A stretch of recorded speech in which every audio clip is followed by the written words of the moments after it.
आया तब ऐसे सारे महानायक जिनको भुला दिया गया था, कुछ काल के प्रवाह में भुला दिए गए थे, कुछ को सह आशय, कुछ योजनाबद्ध तरीके से भुलाया गया था, उन सबको सामने लाने के लिए प्रयास किए थे। और इस तरह के सारे जो है लोक नायकों से जुड़े हुए सब दस्तावेजों का संग्रहण करने का काम सरकार ने किया था।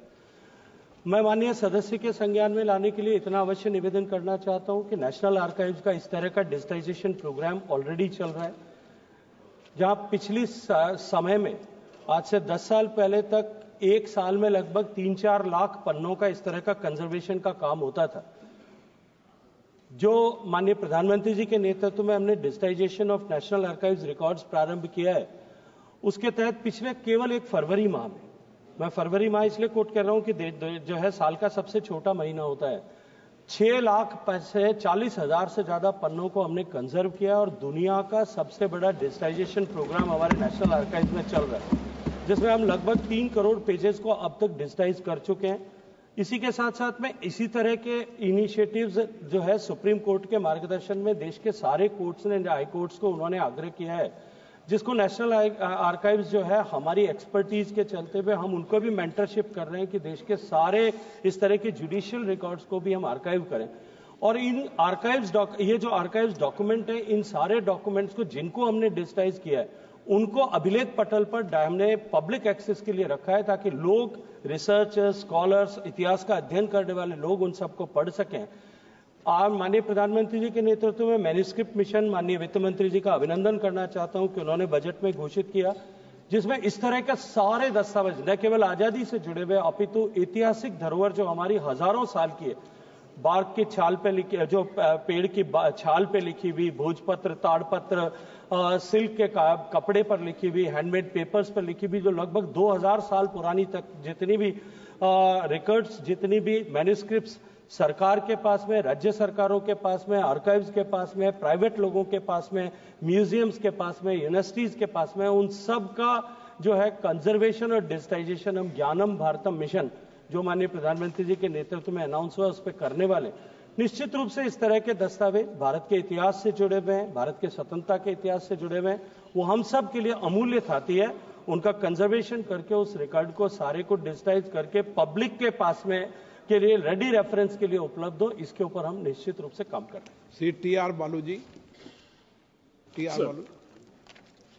Speaker sir, in 2022, the selection committee to select the tableaus of the Republic Day parade has miserably failed to select the freedom fighters of Tamil Nadu who have given their life and who have been killed brutally by the Britishers.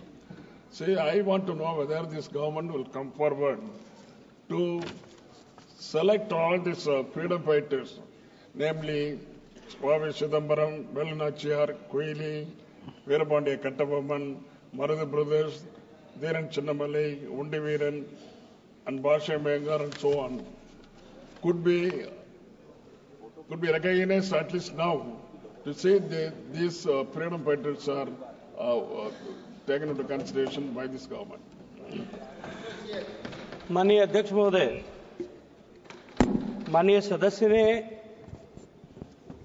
जो 2022 के Tableau को लेकर के जो प्रश्न किया है या जिसका संदर्भ लिया है, ये सीधे प्रत्यक्ष रूप से एक कमेटी बनी हुई है जो बहुत सारे विभिन्न पक्षों पर विचार करते हुए, उसकी कलात्मक गुणवत्ता से लेकर के अन्य पक्षों पर विचार करते हुए इस पर निर्णय करती है। मैं उस निर्णय के ऊपर अब आज 4 साल बाद में किसी तरह की टिप्पणी करने के लिए सक्षम नहीं हूं, लेकिन इतना अवश्य कहना चाहता हूं, जैसा मैंने पहले पूरक प्रश्न के उत्तर में भी कहा, सम्मानीय प्रधानमंत्री जी के नेतृत्व में आजादी का अमृत महोत्सव में ऐसे सारे फ्रीडम फाइटर्स देश में, क्योंकि भारत में अंग्रेज सत्ता के आगमन के साथ ही भारत में प्रतिरोध प्रारंभ हो गया था, और वो प्रतिरोध जो है वनवासियों ने, आदिवासियों से लेकर के देश भर में अनेक स्थलों पर ऐसे छोटे छोटे विद्रोह जो हैं, ऐसे छोटे छोटे अंग्रेजों को के खिलाफ जो है वो मूवमेंट हुए जिसमें अनेक लोगों ने शहादत दी है। ऐसे सारे शहीदों का सम्मान हो सके, इसको लेकर के आजादी का अमृत महोत्सव में हर प्रदेश में, हर जिले में, हर स्थान पर इस तरह की योजना बना करके ऐसे भुला दिए गए अमर शहीदों का, सेना नायकों का, ऐसे सारे स्वतंत्रता सेनानियों का सम्मान पुनः स्थापित हो, लोग उनको जान सकें, इसको लेकर के एक प्रयास प्रारंभ किया गया था। और प्रयास केवल वहां तक नहीं, उन सबके जीवन से जुड़े हुए विषयों को जो है विभिन्न अवसरों पर लोगों के सामने लाया जा सके, इसको लेकर के भी योजनाएं प्रारंभ की। मैं सम्मानीय सदस्य और सदन के संज्ञान के लिए बताना चाहता हूं कि आजादी का अमृत महोत्सव में जब इस विषयों पर काम हुआ, उसके बाद में ही कुछ एयरलाइंस ने अपने यहां पर उनसे रिलेटेड तिथियों पर, उनका जन्म दिवस होगा या उनकी पुण्यतिथि होगी, ऐसे दिवस पर हवाई जहाज में भी अनाउंसमेंट हो सके, इसकी व्यवस्था सरकार के पहल के बाद में हुई है। मैं ये मानता हूं कि ऐसे सारे प्रयासों के चलते हुए हजारों की संख्या में ऐसे लोग हैं जिनको पिछले 100 साल 150 साल में इतिहास में के पन्नों में दफन कर दिया गया था, या जानबूझ करके भी कुछ लोगों को भुलाने की कोशिश की गई थी। ऐसे सारे लोगों का सम्मान पुनः स्थापित हो, ऐसे लोगों का परिचय हमारी आने वाली पीढ़ी के साथ में कराने के उद्देश्य से इस तरह की योजना पर काम किया गया था। Question number 222 Shri Manickam Tagore. Question नहीं पूछना क्या आपको, क्या ही करना है? Question number 222 sir. माननीय मंत्री महोदय, उत्तर सदन के पटल पर है। माननीय सदस्य। Sir, primary objective of the Insolvency Bankruptcy Code is to expedite the process and rescue the corporate debtor in distress. However, the main purpose is getting defeated. I'll tell you how. Majority of the cases are getting into liquidation. Its process is getting prolonged without any strong and genuine reasons. Functioning of NCLT and NCLATs are not in line with the objective of the code. If you go through the record, anyone can easily notice that both are not providing judgments in time. The orders are getting reserved for 6 to 8 months together for silly reasons like non-availability of stenographers, server issues, and public money is being wasted. I want to ask the Honorable Minister whether the government is aware how many judgments are on hold. Will the government bring some steps for any timeline to announce the judgments once the arguments are over? Thank you, ma'am. अध्यक्ष महोदय, वैसे ये question NCLT को लेकर के है, लेकिन इसमें कुछ पार्ट आईबीसी को लेकर के भी है। माननीय सदस्य ने पूछा है, मैं उनकी जानकारी में बताना चाहता हूं कि आईबीसी में 40,943 एप्लीकेशंस फाइल हुई, जिसमें से 28,818 एप्लीकेशंस एडमिशन से पहले ही रिजॉल्व हुई हैं। तो ये अपने आप में एक बड़ी अचीवमेंट है। और उसके बावजूद जो पेंडिंग या अंडर ट्रायल हम जिसको कह सकते हैं, जो ये 28,800 रिजॉल्व हुई हैं, इसमें 10 लाख करोड़ के करीब अमाउंट रिजॉल्व हो पाया है। ये अपने आप में एक बड़ी अचीवमेंट है। इसके साथ साथ इसमें 1,119 रेजोल्यूशन पे गए हैं, क्योंकि आईबीसी का कोर्ट का डेटरेंट ऐसा है कि यहां पर ठीक से निर्णय हो पाते हैं। इस कारण से 28,000 रिजॉल्व एडमिशन से पहले हो पाई। जो ये फिगर है कि ये इंसॉल्वेंसी की तरफ 2707 एप्लीकेशन गई है, क्योंकि वो पहले रिजॉल्व हो जाती हैं, इस कारण से उसके रिजोल्यूशन पे भी 1,119 रिजॉल्व हो पाई हैं। और उसके अंदर केवल जो वॉलेंट्री लिक्विडेशन पे है वो 1598 हैं, और जो ऑनगोइंग प्रोसेस में है, जो ऑनगोइंग लिटिगेशन चल रही है, वो केवल 1983 केसेस हैं जो ऑनगोइंग चल रहे हैं। तो total number of cases admitted in IBC under IBC is 8175 only. Okay, माननीय honourable member. Sir, I was asking a question, but he was not Honorable Minister was giving not a specific answer. I'll try in a different way, sir. Can the Honorable Minister provide details of the cases where the creditors have taken huge haircuts in insolvency proceedings, like the government's favorite group acquiring Coastal Energen Company for a mere 3,300 crores through NCLT, that is 72% haircut, meaning a loss of 8,300 crores to public. What steps are being taken to prevent such misuse of insolvency proceedings by cronies like Adani Group? आदरणीय अध्यक्ष जी, इस बात को समझने की आवश्यकता है कि ये जो 32% अमाउंट रियलाइज होता है रिजोल्यूशन में, वो एडमिटेड क्लेम्स हैं।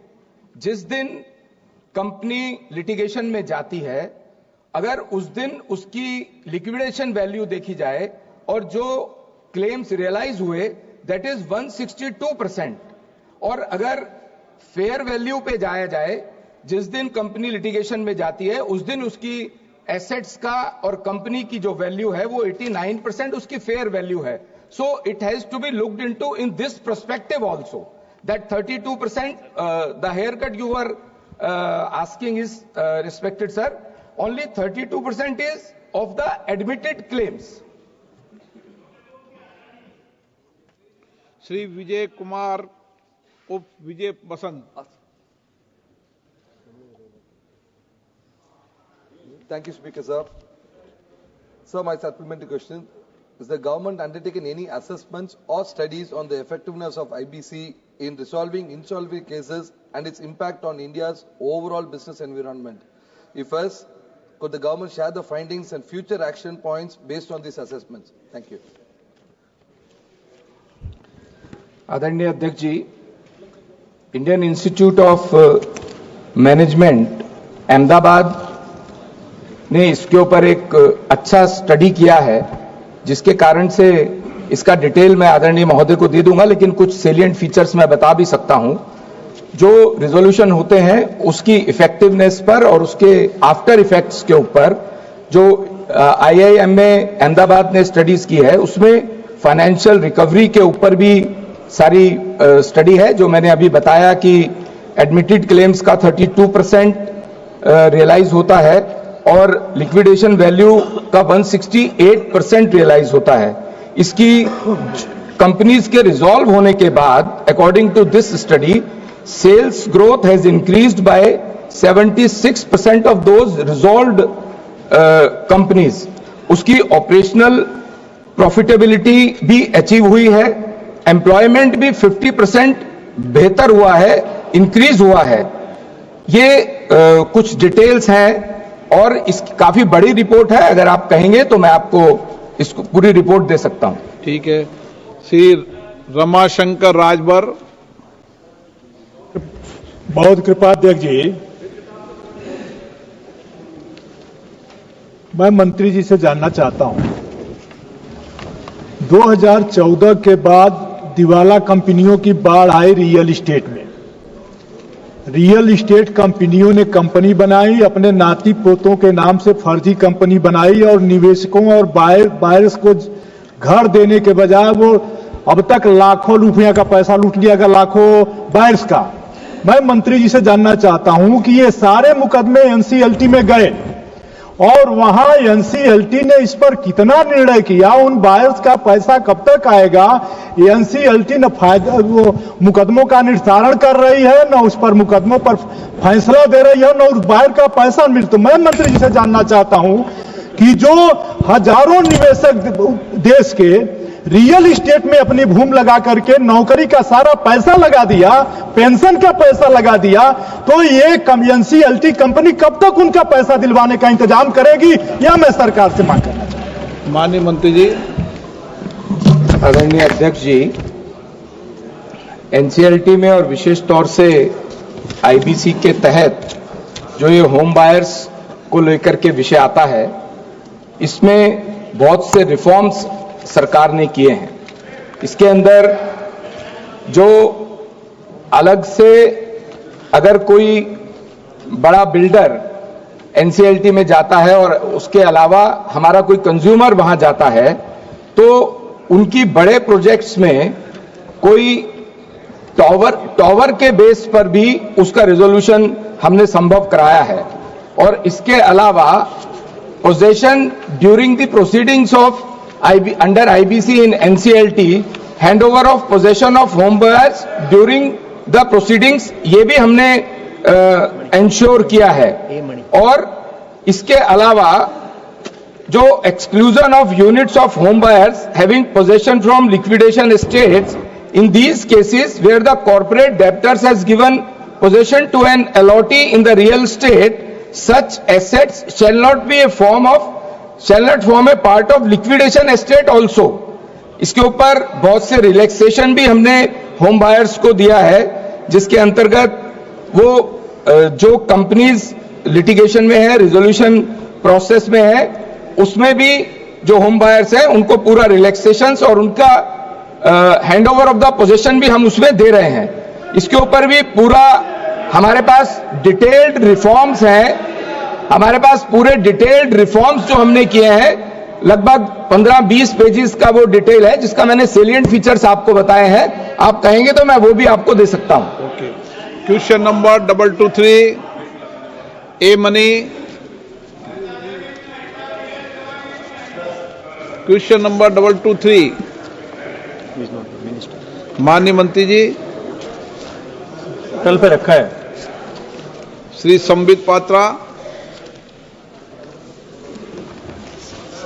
धन्यवाद माननीय सभापति महोदय. माननीय सभापति महोदय, हम सबको विदित है कि महाप्रभु जगन्नाथ जी का धाम पूरी धाम चतुर्धाम में से एक अग्रम धाम है और इस धाम में प्रत्येक वर्ष महाप्रभु जगन्नाथ अपने बड़े भाई बलभद्र जी और अपनी बहन सुभद्रा जी के साथ रथारूढ़ होते हैं. रत्न सिंहासन से उतर करके रथारूढ़ होते हैं और यह परंपरा हजारों वर्षों से चली आ रही है. मैं मानता हूं और करोड़ों लोग मानते हैं कि लोकतंत्र की जननी जगन्नाथ जी की यही परंपरा है, क्योंकि गरीबों से मिलना वो खुद चाहते हैं और वो राजाधिराज होकर बाहर निकलते हैं. मेरा निवेदन है माननीय मंत्री जी से कि इतने बड़े परंपरा को list of intangible cultural heritage of humanity by UNESCO में इसको जोड़ा जाए. जिस प्रकार से गर्व के साथ हम कह सकते हैं कि विगत दिनों में दुर्गा पूजा को जोड़ा गया, जिस प्रकार से महाकुंभ को जोड़ा गया, महाप्रभु जगन्नाथ जी की रथ यात्रा को लेकर मेरे पास जो विदित ज्ञान है, Shri Jagannath temple administration SGTA ने भी माननीय मंत्री जी को सब दस्तावेज सौंपे हैं. अगर इसे त्वरित गति से काम किया जाए तो ये हम सब के लिए 4.5 करोड़ उड़िया और 140 करोड़ हिंदुस्तानियों के लिए बहुत अच्छा रहे. धन्यवाद. माननीय अध्यक्ष महोदय, मैं माननीय सदस्य के सुझाव के लिए उनका धन्यवाद करना चाहता हूं. निश्चित रूप से जगन्नाथपुरी धाम हम सब भारतीयों के लिए एक आस्था का विषय है. माननीय प्रधानमंत्री जी के नेतृत्व में जिस तरह से जगन्नाथपुरी धाम का जो है कॉरिडोर बना है, उसके बाद में वहां यात्रियों की सुविधाओं में भी निश्चित रूप से विस्तार हुआ है. जगन्नाथ यात्रा को, रथ यात्रा को वर्ल्ड हेरिटेज की इंटेंजिबल एसेट्स की लिस्ट में लिया जाए. इस प्रस्ताव का मैं माननीय सदस्य के सुझाव का स्वागत करता हूं. लेकिन मैं सदन के संज्ञान के लिए अभी आपके माध्यम से निवेदन करना चाहता हूं. माननीय प्रधानमंत्री नरेंद्र मोदी जी के 2014 से प्रधानमंत्री बनने के बाद में देश में 13 ऐसे हमारी स्थापत्य कला को लेकर के हमारे ऐसे मॉन्यूमेंट्स और हमारे टेंजिबल इंटेंजिबल एसेट्स को वर्ल्ड हेरिटेज कमेटी की सूची में सम्मिलित करवाया गया है. और आज से 2-3 दिन पहले इस टेंटेटिव लिस्ट में भारत सरकार के प्रस्ताव पर 6 ऐसे नए जो है साइट्स को सूचीबद्ध किया गया है, जिसमें बुंदेल राजाओं के बनाए हुए पैलेसेस और फोर्ट्स की सीरीज है जो एमपी और उत्तर प्रदेश में है. Serial nomination of Gupta temples जो है गुप्तकालीन मंदिरों की श्रृंखला मध्य प्रदेश, उत्तर प्रदेश, राजस्थान और बिहार में है. सीरियल नॉमिनेशन ऑफ 64 योगिनी मंदिर जो है उसका मध्य प्रदेश, उत्तर प्रदेश और उड़ीसा में जो स्थित है. अश्वकाल रॉक्स जो हैं उत्तर प्रदेश, मध्य प्रदेश, बिहार, कर्नाटका, आंध्र प्रदेश और गुजरात में है. और इसके अलावा मेगालिथिक मैनर जो है जो तेलंगाना में है. कांगड़ वैली नेशनल पार्क जो छत्तीसगढ़ में है. ऐसे 6 ऐसे सीरियल नॉमिनेशंस ऑलरेडी इस साल की जो है अभी टेंटेटिव लिस्ट में जोड़े गए. वो निश्चित रूप से राष्ट्र के लिए गौरव का विषय है. ये ऐसा जो है अवसर आपने मुझे दिया, उसके लिए भी मैं धन्यवाद. Shri Beni बानन.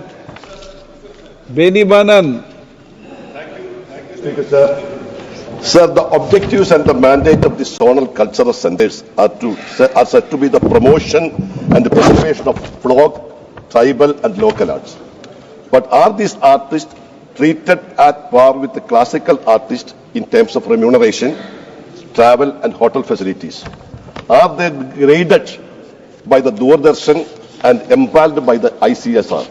Sir, why the zonal culture centers are not recruiting the required staff आप लोग for the past?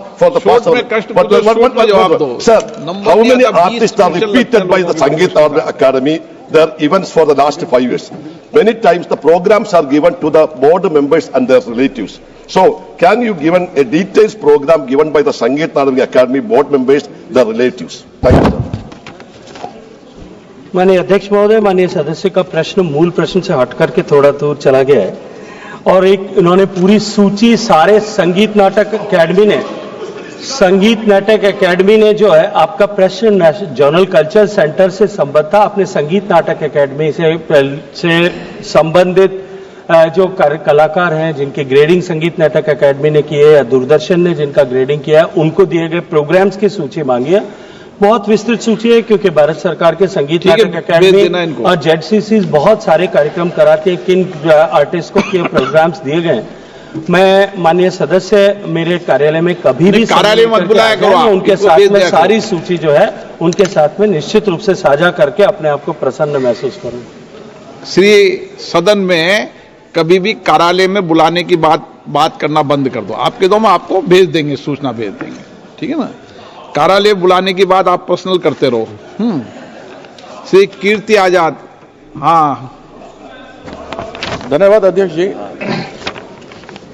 ये तुम जानते हैं कि जेडसीसी बहुत ही महत्वपूर्ण रोल करता है कल्चरल एक्टिविटीज में, लेकिन बहुत बार यह पाया गया है और कई बार जब हम लोग कमेटी के टूर पे भी जाते हैं तो कल्चरल प्रोग्राम्स होते हैं, उसमें अधिकतर लोग प्रोफेशनल्स होते हैं जिनको कि बुलाया जाता है और स्थानीय लोग जो हैं उनका जो रहता है वो नहीं आ पाता है। तो मैं मंत्री जी से जानना चाहता हूं कि स्थानीय लोगों को बढ़ावा देने के लिए वहां के ऑथेंटिक जो नृत्य हैं, गान हैं या दूसरे कल्चर हैं उसको बढ़ावा देने के लिए सरकार क्या करे। आप भी चेयरमैन हो ना कोई कमेटी के? क्या था उसी में, इसीलिए उसका और उसके पहले भी 1999 से जाता रहा।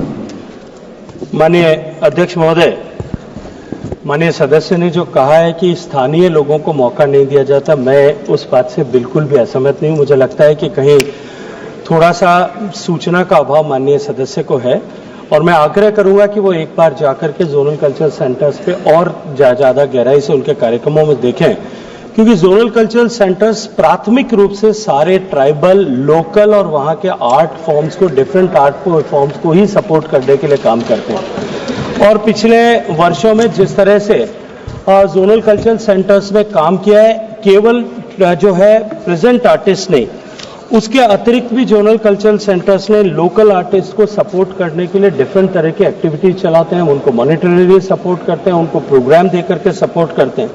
इसके साथ साथ में ऐसी वैनिशिंग आर्ट्स जो अब लगभग समाप्ति की ओर पे चली गई थी, ऐसे आइडेंटिफाई करके उन आर्ट्स को प्रमोट करने के लिए भी हम काम करते हैं। मैं माननीय सदस्य और सदन के लिए संज्ञान के लिए निवेदन करना चाहता हूं कि पंजाब के जो बाजीगर्स हैं, जो अपनी कला दिखाते थे, वो बाजीगर्स की जो है अस्तित्व समाप्त हो गया था, वो विधा समाप्त हो रही थी। हमने पिछले वर्षों में उन बाजीगर्स को सपोर्ट करने के लिए उनको गुरु शिष्य परंपरा के साथ में जोड़ करके ऐसे जो है लोगों को आइडेंटिफाई करके पूरे पंजाब हरियाणा में ऐसे 62 लोगों को आइडेंटिफाई करके उनको सपोर्ट एक्सटेंड करके उनके शोज ऑर्गेनाइज करा करके और उनको इस विधा को वापस पुनर्स्थापित करने के लिए काम किया। इसी तरह से हिमाचल प्रदेश की रुबाना और खंजरी जो डाइंग इंस्ट्रूमेंट थे, उनको भी, उनके आर्टिस्ट को भी वापस रिवाइवल के लिए काम किया। थारू बुस का ट्राइबल डांस जो उत्तराखंड का है, उसको लेकर के भी वापस रिवाइवल के लिए काम किया। एक बहुत लंबी सूची है। हम स्थानीय कलाकारों को, स्थानीय विधाओं को, इन सब को प्रमोट करने का काम इसके माध्यम से, एनजेडसीसी के माध्यम से करते हैं। संस्कृति की सारी विधाओं को, ऐसी जो विधाएं लुप्त प्राय हो रही हैं या जिनको हैंड होल्डिंग की आवश्यकता है, उनका कंप्लीट एक जो है उनको सपोर्ट करना, उनको गुरु शिष्य परंपरा के तहत उनके नए उससे लोगों को जोड़ना और उसके साथ साथ में उनको मार्केट एक्सेस प्रोवाइड करना तक का पूरी व्यवस्था जो है जेडसीसी के माध्यम से की जाती है। Shrimati doctor Thank you very much. Thank you very much, Speaker sir. So the recent archaeological findings from Sivagalai in Tamil Nadu have revolutionized our understanding of India's Iron Age. scientific evidence now confirms that iron smelting in Tamil Nadu dates back to 2172 BCE, predating its emergence in Gangetic plains. Our Chief Minister has substantiated the evidence scientifically, sir, and has proposed a plan to set up a historical museum also in that. I would like to know through you, sir, from the Union Minister, that whether our Union government will acknowledge this and recognize it as a World Heritage Center and take it up to the world's cultural scenario. Thank you very much, sir. माननीय अध्यक्ष महोदय, क्योंकि माननीय सदस्य का प्रश्न बिल्कुल मूल प्रश्न से दूर हट करके ये कल्चरल सेंटर्स के प्रश्न पर आर्कियोलॉजिकल फाइंडिंग्स की चर्चा उन्होंने की है, लेकिन अब तक प्राइमरीली जो विषय अखबारों के माध्यम से और जो समाचार के विभिन्न चैनल्स के माध्यम से हम सब के संज्ञान में आया है, मैं मोटे तौर पर इतना कह सकता हूं कि अभी तक जिन फाइंडिंग्स की बात माननीय सदस्य ने अभी की है और जिसकी चर्चा माननीय मुख्यमंत्री जी ने भी डिफरेंट चैनल्स में की है, उसका अभी साइंटिफिक वैलिडेशन अभी किसी तरह से नहीं हुआ। एक बार साइंटिफिक वैलिडेशन की अपनी एक सुदीर्घ व्यवस्था है, एक बार वो साइंटिफिक वैलिडेशन कंप्लीट होने के बाद ही इस तरह की किसी विषय पर टिप्पणी करना अनुकूल होगा। क्वेश्चन नंबर 224 श्री गौरव गोगोई जी। आदरणीय अध्यक्ष महोदय, क्वेश्चन नंबर 224। माननीय मंत्री जी। माननीय सदस्य। धन्यवाद अध्यक्ष महोदय। उत्तर में इकोनॉमिक सेंसिटिव जोन का उल्लेख किया गया है और इकोनॉमिक सेंसिटिव जोन्स में कुछ एक्टिविटीज होते हैं जो प्रोहिबिटेड होते हैं। असम में एक इकोनॉमिक सेंसिटिव जोन है होलोंगापार गिबॉन सैंक्चुरी, होलोंगापार गिबॉन सैंक्चुरी। इसका जब ड्राफ्ट नोटिफिकेशन 2018 में निकलता है कि कौन से वो एक्टिविटीज प्रोहिबिटेड है, तो उसमें तेल और गैस का विवरण होता है। Setting of industries including new oil and gas exploration causing pollution, उनके ड्राफ्ट नोटिफिकेशन उनके एनेक्स्चर में आता है। यह है 2018 में। लेकिन 2019 में जब दोबारा फाइनल नोटिफिकेशन आता है कि इकोनॉमिक सेंसिटिव जोन होलोंगापार गिबन में कौन से वो प्रोहिबिटेड एक्टिविटीज है, तो तेल और गैस गायब हो जाता है। उसमें सिर्फ setting of industries causing pollution आ जाता है। ऑयल एंड गैस एक्सप्लोरेशन जो पहले एक्सप्लिसिटली मेंशन था, उसको हटाया जाता है। आप समझ सकते हो, अब उस होलोंगापार गिबन सैंक्चुरी में एक बड़ा तेल कंपनी वहां पर एक्सप्लोरेशन करना चाहता है। तो हम तो जानना चाहते हैं कि एक्सप्लोरेशन ये ऑयल और गैस नोटिफिकेशन से कैसे हटा, और हम ये जानना चाहते हैं कि अगर मानो तेल मिला तो तेल का तो एक्सट्रैक्शन करेंगे, तेल का तो प्रोडक्शन होगा। सेंट्रल पोल्यूशन कंट्रोल बोर्ड साफ साफ कहता है कि रेड कैटेगरी लिस्ट है on offshore extraction of oil and gas, red category list में आता है, जो इकोनॉमिक सेंसिटिव जोन में नहीं अलाउड है। तो मैं यही जानना चाहता हूं कि national board of wild life ने जब ऑयल प्रोडक्शन हो ही नहीं सकता, तो एक इकोनॉमिक सेंसिटिव जोन में वो ऑयल एक्सप्लोरेशन क्यों अलाउ कर रहे हैं? Thank you sir. माननीय सदस्य जी का जो सवाल है सर, जो मूल प्रश्न है वो फॉरेस्ट कवर आसाम में डिक्लाइन हुआ है, क्या हो रहा है, उसको लेकर है। अब आप माननीय सदस्य एक स्पेसिफिक इकोनॉमिक जोन की बात कर रहे हैं, इको सेंसिटिव जोन की बात कर रहे हैं, सो उसके बारे में डिटेल लेके मैं बता दूंगा सर। लेकिन जहां तक डेवलपमेंट का सवाल है सर, हमारे देश के लिए खास करके नॉर्थ ईस्ट रीजन बहुत ही खास महत्व रखता है सर। वहां का डेवलपमेंट हम लोगों के लिए एक प्रायोरिटी है। मैं माननीय हाउस को बताना चाहता हूं सर कि पिछले 11 साल सर जो हमारे नॉर्थ ईस्ट का डेवलपमेंट इंडेक्स है वो 8% हो गया है, और वो अपने नेशनल एवरेज इंडेक्स से बहुत ज्यादा है sir. The development priorities for a country is also very important.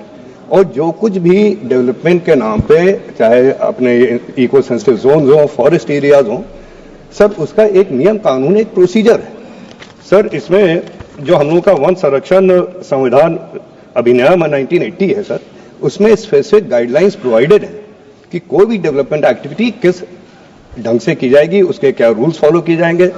अगर उससे हमारे फॉरेस्ट को या एनवायरनमेंट को कोई नुकसान होता है तो उसको मिटिगेशन के लिए क्या क्या प्रोसेस हम लोग करेंगे सर। Thank you sir. माननीय सदस्य। इस सदन में आज हम कैबिनेट मिनिस्टर भूपेंद्र यादव को मिस कर रहे हैं। अगर वो उपस्थित होते तो आज हमारे प्रश्नों का उत्तर मिलता। उनके पिता, अगर आज ये जब ये सवाल है, उनके पिताजी एक्सपायर हो गए, आज ये जब सवाल है तो उनको उपस्थिति होनी चाहिए। एक मिनट, एमओएस दे सकते हैं, पर आज वो उपस्थित क्यों नहीं है सर? एक मिनट, उनके वो उत्तर दे सकते हैं, पर एक मिनट, वेणुगोपाल जी, एक मिनट, गौरव जी, एक मिनट, उनके पिताजी एक्सपायर हो गए हैं, उनकी सूचना मुझे सदन में दे दी है, इसलिए राज्य मंत्री जवाब दे रहे हैं। अध्यक्ष महोदय, हमारी संवेदना उनके साथ है और उनके परिवार के साथ है। मेरा दूसरा सवाल है सर कि Assam's forest cover has reduced by 86 square kilometres between 21 and 23। ये India state of forest report का है। तो जितना भी गतिविधियों का उल्लेख आदरणीय मंत्री ने किया है, हो सकता है कि राज्य सरकार इनके एडवाइजरी को पालन नहीं कर रही, या ये जो फंड्स भेज रहे हैं उसका राज्य सरकार दुरुपयोग कर रही, क्योंकि फॉरेस्ट कवर बढ़ा नहीं है, पिछले 3-4 सालों में घटा है। Indian state of forest report कहता है Assam's forest cover has reduced by 86.66 square kilometres between 21 and 23। Altogether, as per Assam Science and Technology Environment Council, Assam has lost 83.92 square kilometers of forest and tree cover over 2 years. और सबसे ज्यादा कहां हो रहा है? सबसे ज्यादा हो रहा है कार्बी आंगलोंग में, सबसे ज्यादा हो रहा है डीमा हसाओ में, जहां पर सिवियर डिग्रेडेशन हो रहा है क्योंकि वहां पर जंगल काटे जा रहे हैं और अवैध कोयला खनन हो रहा है। मैं जानना चाहता हूं सरकार से कि क्या ये जो फॉरेस्ट ज्यादातर कार्बी आंगलोंग और डीमा हसाओ में अवैध कोयला खनन के द्वारा घटे जा रहे हैं, क्या वहां पर सेंट्रल टीम जाएगी? क्या वहां पर इंक्वायरी बैठाएगी? और डिस्ट्रिक्ट फॉरेस्ट ऑफिसर्स का क्या रोल रहा है? क्या उन पर इन्वेस्टिगेशन होगी? धन्यवाद अध्यक्ष महोदय। सर, मैं आपके थ्रू जानकारी में लाना चाहता हूं कि सर, जहां तक आसाम के रिकॉर्डेड फॉरेस्ट एरिया की बात है और जहां तक फॉरेस्ट कवर की बात है, सर पिछले 10 साल में डिजिटल चेंज जो हुआ है फॉरेस्ट कवर का आसाम में, वो घटा नहीं बल्कि 748.65 किलोमीटर बढ़ा है, और सर जो कि 2.72% of the total forest cover Assam. Sir पिछले साल में माननीय सदस्य जी का कंसर्न सही है कि पिछले साल में कम हुआ है, लेकिन कितना कम हुआ है? केवल 0.038%। सर इसके साथ साथ हम लोग आसाम में ट्री कवर बढ़ाने के लिए बहुत सारे स्टेप्स भी ले रहे हैं। सर कैंपा प्लांटेशन से हम लोगों ने 10,759 हेक्टेयर हम लोगों ने कवर किया सर बिटवीन 2020 एंड 21। सर इसी तरह फॉरेस्ट कवर के लिए यहाँ पे एक new battalion of Assam forest protection force raise की गई है, जिसमें 2000 फॉरेस्ट फ्रंटलाइन स्टाफ रिक्रूट किए गए हैं। सो जहां तक असम की बात है, Kaziranga also occupies a very special mention in Assam sir. वहां पे हम लोग नॉट ओनली हम लोगों ने पोचिंग खत्म कर दी है, लेकिन वहां पे सैकड़ों किलोमीटर अवैध इंक्रोचमेंट से खाली किए हैं। Sir government of India is taking these various steps and it is also part of the responsibility of the state forest officials to carry out these acts. हम लोग एक एडवाइजरी बॉडी है, हम लोग फाइनेंशियल असिस्टेंस देते हैं। इसके साथ जो कंसर्न माननीय सदस्य जी ने रेज किया है वो सही है, कम हुआ है लेकिन मार्जिनल कम हुआ है, और क्यों कम हुआ है सर इसका इन्वेस्टिगेशन भी हम लोग कर रहे हैं। ठीक है, थैंक यू। के Francis George.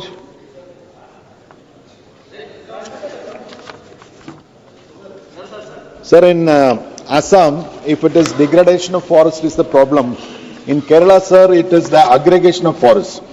Sir, according to the latest forest report, Forest of India report, Kerala's forest cover is 29.66% and the green cover is 64.26% compared to the all India average of 23.59% and 9.34% respectively. Sir, we have a serious problem of human-animal conflict in Kerala. Every day, sir, somebody is getting killed. The people living near to the forest fringes, every day someone is getting killed and, crops are being destroyed. And nothing is being done to protect the poor people. And the state government say that the 1972 Wildlife Protection Act, the provisions of that act does not permit the state to take decisive action. Okay. And the sender says, the states are permitted, the chief wildlife warden can act according to the situation that demands. Sir, I would like to know from the Honorable Minister, if it is needed, will this 1972 Wildlife Protection Act be amended? And also, sir, my request is that the House should discuss this matter. A short duration discussion should be done in this House. Will the Minister please answer? Sir, माननीय सदस्य ने दो विषय रखे हैं। एक तो केरला में जो फॉरेस्ट डिग्रेड हो रहा है और दूसरा मैन एनिमल कॉन्फ्लिक्ट है। सर, डिग्रेडेशन के बहुत से वजह हो सकती है सर। हाँ। कर रहा है सर, इंक्रीज हो रहा है, ये बता रहे हैं इंक्रीज हो रहा है। अच्छा सर, जहां तक मैन एनिमल कॉन्फ्लिक्ट की बात है, ये सही बात है कि पूरे देश में ऐसे इंस्टेंसेस बढ़ रहे हैं। हम लोग की सरकार एडुकेट कंपनसेशन देने की हमेशा कोशिश करती है, देते भी हैं, और इसके लिए एक मैनेजमेंट प्लान हम लोग, हमारा डिपार्टमेंट बना भी रहा है। आप तो जवाब दो, उधर मत जाओ, जवाब दो आप इधर। सर, आप तो जवाब देते जाओ।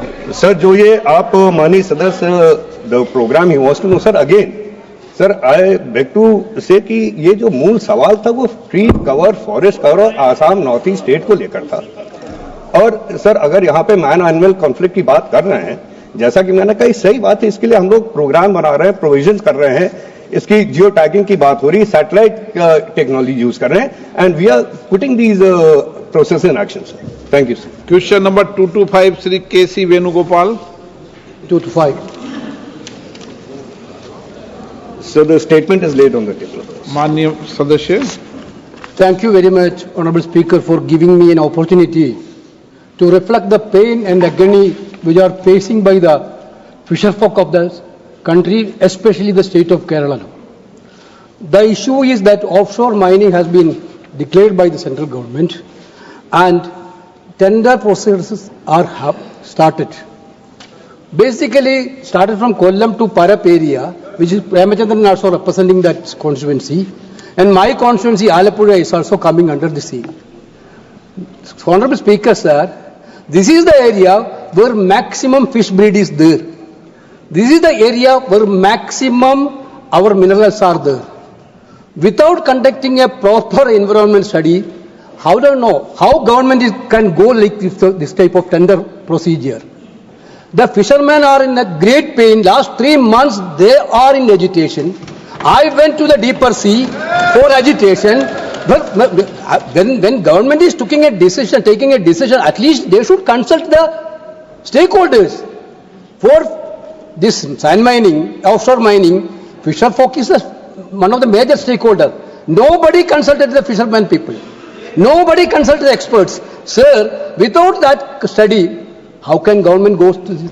Now government is saying, what is government is saying, sir? We will do tender first. After that, the company who got the tender will do the environmental impact study. Sir, what logic is this, sir? What logic is there?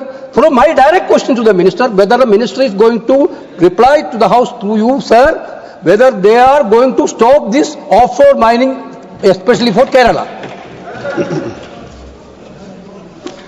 Sir, ये जो offshore area mining का सवाल है माननीय सदस्य का, sir मैं आपको जानकारी में आपके थ्रू लाना चाहता हूं कि ये एक्ट 2002 में इंट्रोड्यूस हुआ था sir, and this was meant to provide development and regulation of mineral resources in the territorial waters, continental shelf and the exclusive economic zone and other maritime zone जो हमारे इंडिया के अंदर आते हैं।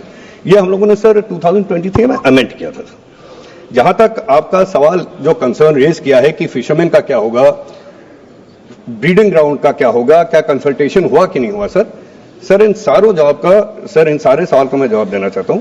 Sir सारे consultation हुए थे sir ये जब आइडेंटिफाई हुए थे 13 ब्लॉक्स, सर उसके बाद all concern ministries were consulted including 9 coastal states. Sir the offshore mining blocks have been carefully selected and ensuring that these protected areas and fishing areas remain unaffected.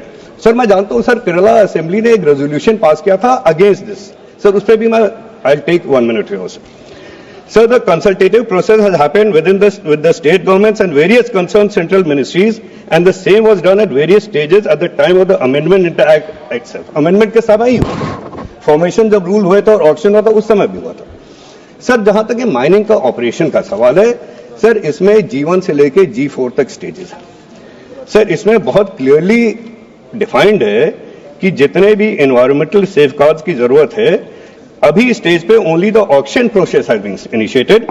Adequate provisions are there in the Act and rules to address environmental concerns, and these concerns will be addressed when they arise. Further, sir, the environmental protection and conservation are an integral part. Sir, ये embedded है इन rules में, offshore areas mineral conservation development rules 2024 में embedded है sir. Sir, at various stages, from pre-production to production and the operation, her stage पे prescribed है कि कैसे safeguard हम लोगों को रखना है. और सर अगर कोई भी रिक्वायरमेंट होगी, it will be addressed when it arises. Thank you sir. Sir एक बार भूल दोबारा देना, सप्लीमेंट्री के साथ देना. Sir, when a poor fisherman going for construct a small hut in the sea coast, CRZ norms is there. Government is stopping them. You cannot construct a small hut in the area. Now you are going to have a maximum impactful mining in offshore. Sir, the study report by this Cochin Fisheries University along with Aquatic Department has been released. That study report clearly telling it is going to affect very severely of the fish breeding. Entire fishermen is agitating. You cannot do mining. I'm a responsible member from Kerala. I can say in this whole house, Speaker, please pardon me, we will never allow this type of mining in Kerala. Definitely we will not. If you want to do, then now you are telling that after we will study. Why don't you stop these tender procedures and you conduct an independent impartial study? Otherwise, we will not allow this mining. Definitely, it is going to affect fisherman community. I think the senior minister is not here. I think the Prime Minister, I have already given a letter to the Prime Minister also. Therefore, the government has to come forward for serious action to stop this mining activities. Thank you sir. Sir माननीय सदस्य ने fisherman की concern की बात की. Sir पहले वो पहले पार्ट में था, मैं भी उसका जवाब दे दूं सर कि और ये जो अभी आपने कहा है.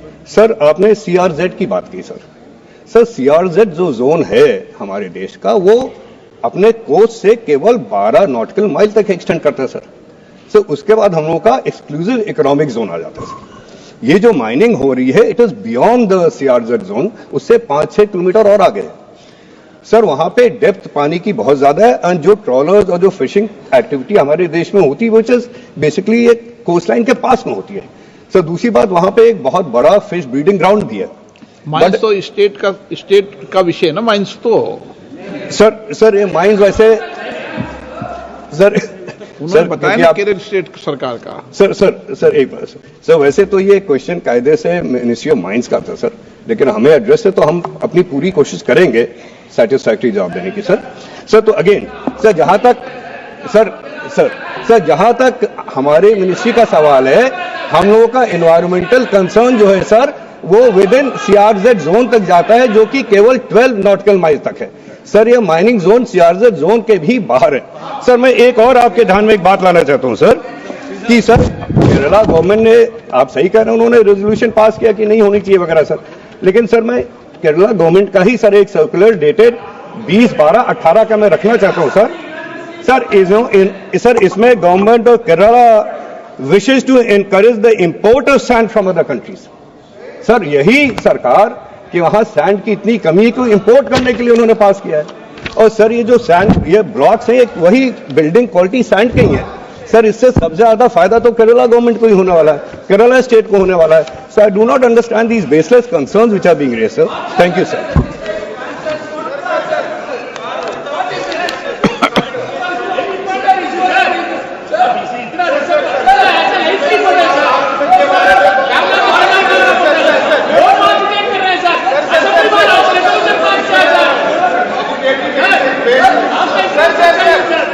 Next question sir, next question. ठीक है, मैं देखता हूँ. आज रेल पे चर्चा है. 226 मुकेश राजपूत. आप बैठेंगे तो आपको बुलाऊंगा ना, बैठेंगे.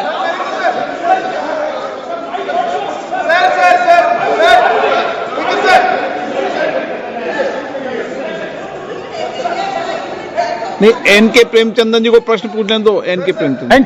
Thank you very much, Mr. Speaker, sir. I fully endorse the views expressed by learned colleague Sri K.C. Venugopal. Sir, it is a catastrophe is going to happen in the coastal area of the state of Kerala. Sir, let me explain. It comes under my constituency and Alappuzha K.C. Venugopal's constituency. The proposed area for mining is 342 square kilometers of sea area.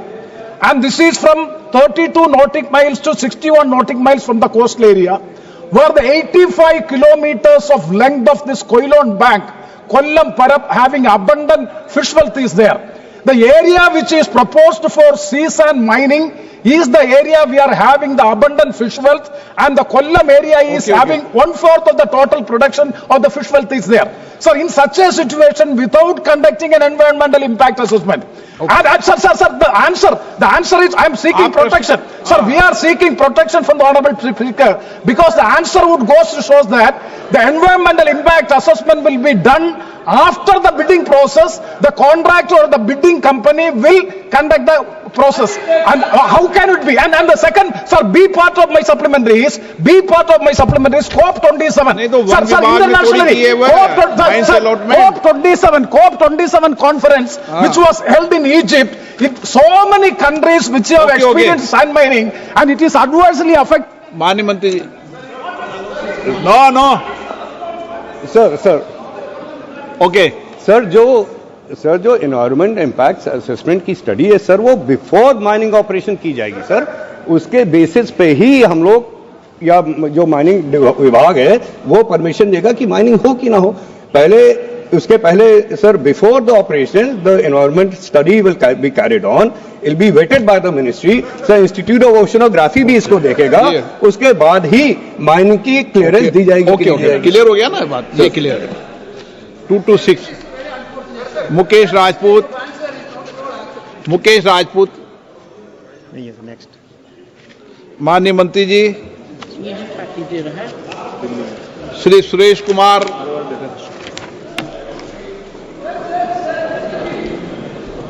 धन्यवाद अध्यक्ष महोदय।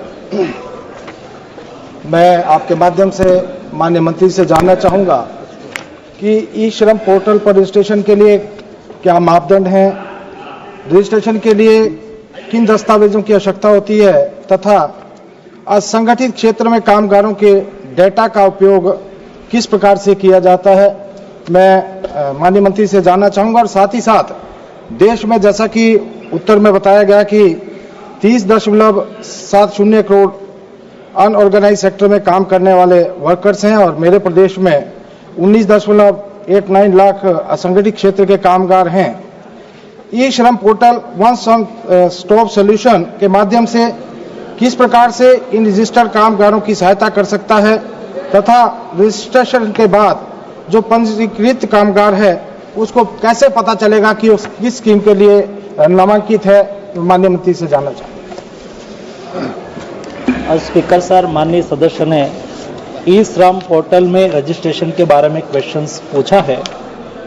माननीय अध्यक्ष जी, देश में पहली बार 2021 में देश में अनऑर्गेनाइज्ड सेक्टर के लोगों की सूची बनाने के लिए तय करा। आज मुझे खुशी है क्योंकि कई प्रकार के अलग अलग सेक्टर होते हैं और अलग अलग सेक्टर में काम करने वाले असंख्य लोग होते हैं।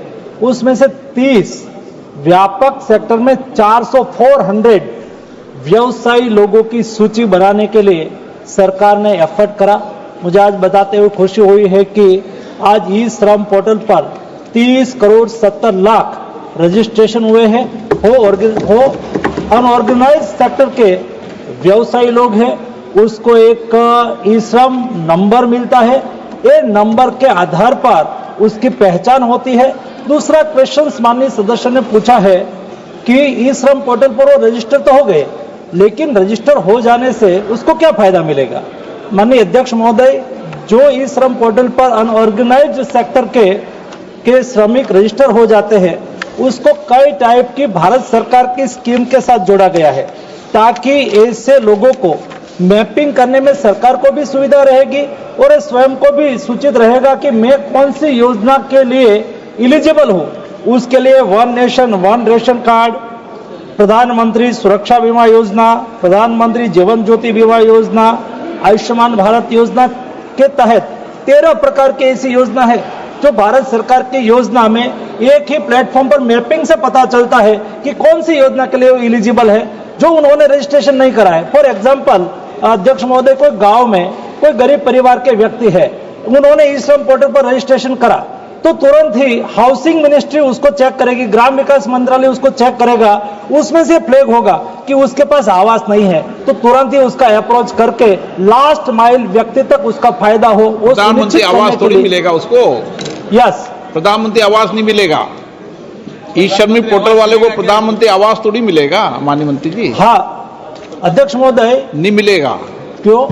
प्रधानमंत्री ई श्रम पोर्टल वाले को प्रधानमंत्री आवास तो ग्रामीण विकास मंत्रालय की प्राइवेट को मिलेगा ना। अध्यक्ष महोदय, मैं वही कहना चाहता हूँ, मिल जाएगा मगर वो मैपिंग, वो ई श्रम पोर्टल नहीं देंगे, मेरा मंत्रालय नहीं देंगे अध्यक्ष महोदय, लेकिन एक ग्राम विकास मंत्रालय मैपिंग से उसको पता चलेगा कि ये श्रमिक है, उसके पास आवास नहीं है, तो मैपिंग करके तुरंत ही उसको इंटीमेट करेंगे कि आप इस योजना के लिए एलिजिबल है और आप उसमें फॉर्म भर सकते हैं, आपको इस योजना का लाभ मिल सकता है। Doctor Prabha Mallikarjun. Thank you, Speaker, sir. Now, we are aware of the fact that a large number of workers in the unorganized sector continue to work past the age of 60 years. My question to the Ministry, sir, through you is, has the government restricted e-Shram portal registration to workers aged 16 to 59 years? Now, and has the government conducted any assessment on the exclusionary impact of the age limit, that is above 60 years? And are there any plans to extend eligibility to ensure social security coverage for senior workers? Thank you, sir.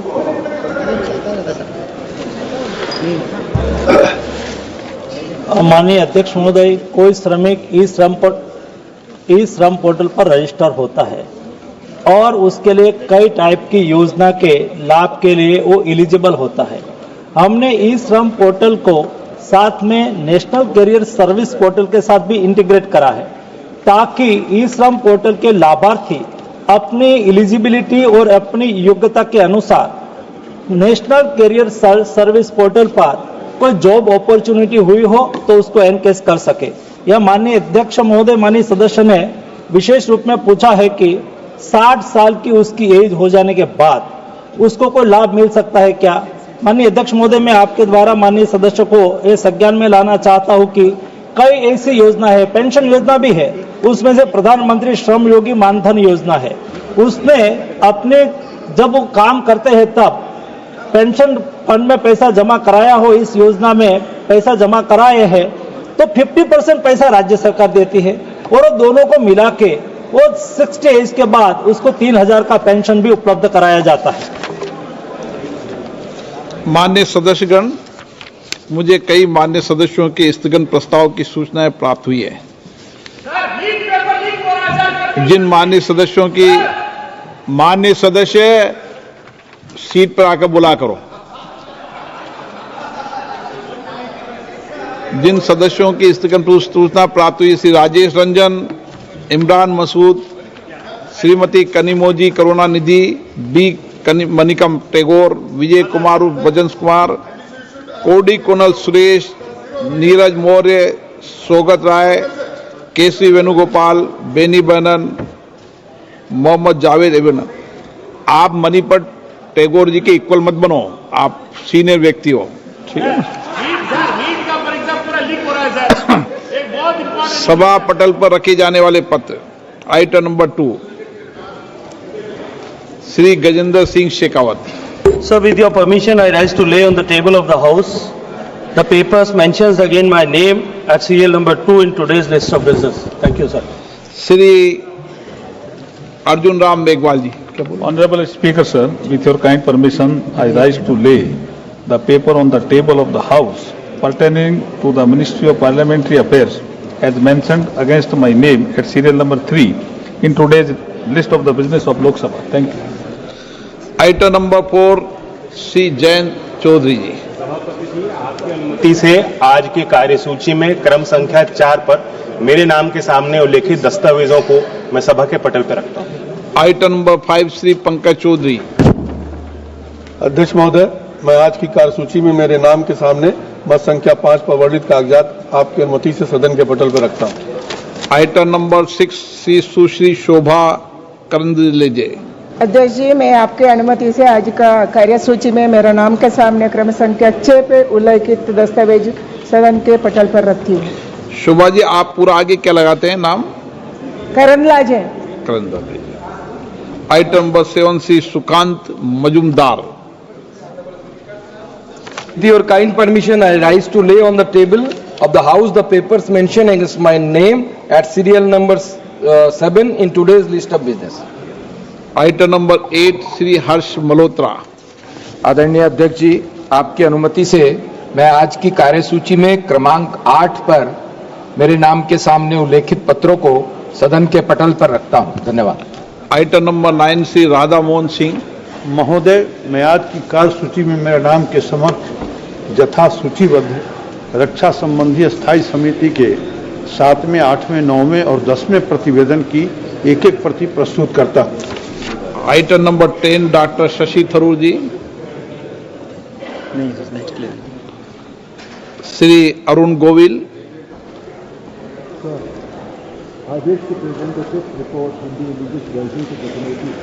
On External Affairs, 18th Lok Sabha on demand for grants of the Ministry of External Affairs for the year 2025-26 as listed against my name at serial number 10 in today's order of paper. Item number 11 Sri P.C. Mohan. Sir, I rise to present a copy each of the 5th and 6th report, Hindi and English version of the Standing Committee on Social Justice and Empowerment 2024-25 as listed against my name at serial number 11 in today's list of business. Thank you, sir.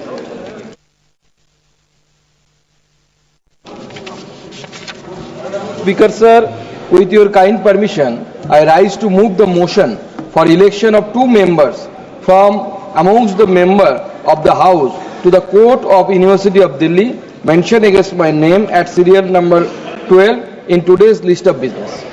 प्रश्न ये कि माननीय मंत्री जी द्वारा प्रस्तुत प्रस्ताव को स्वीकृत किया जाए।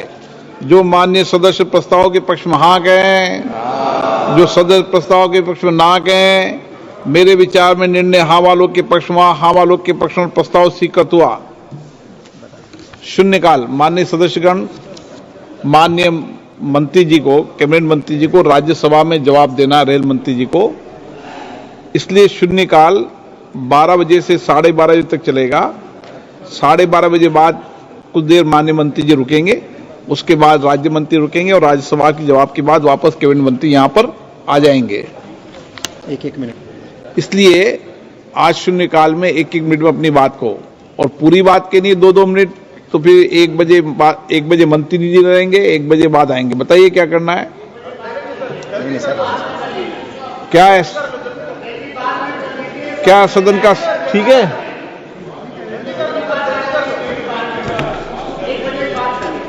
क्या कर लीजिए? 0 आवर। 1 मिनट में खत्म कर दो आज। प्रोफेसर वर्षा एकनाथ गायकवाड़।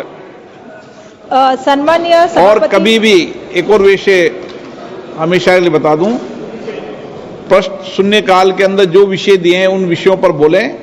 अगर आपको विषय को परिवर्तन करना है तो चेयर को दें, और चेयर अगर आपके उस सवाल को परिवर्तन करने की सहमति दे देती है तो ही आप उस विषय को उठा सकते हैं।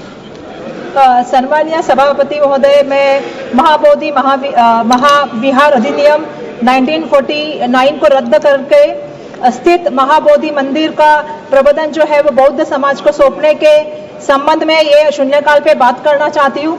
माननीय अध्यक्ष महोदय, बिहार राज्य के गया स्थित महाबोधि महाविहार बौद्ध धर्म के लिए अत्यंत पवित्र तीर्थस्थल है, जहां भगवान गौतम बुद्ध जी को बोधि प्राप्त हुई थी।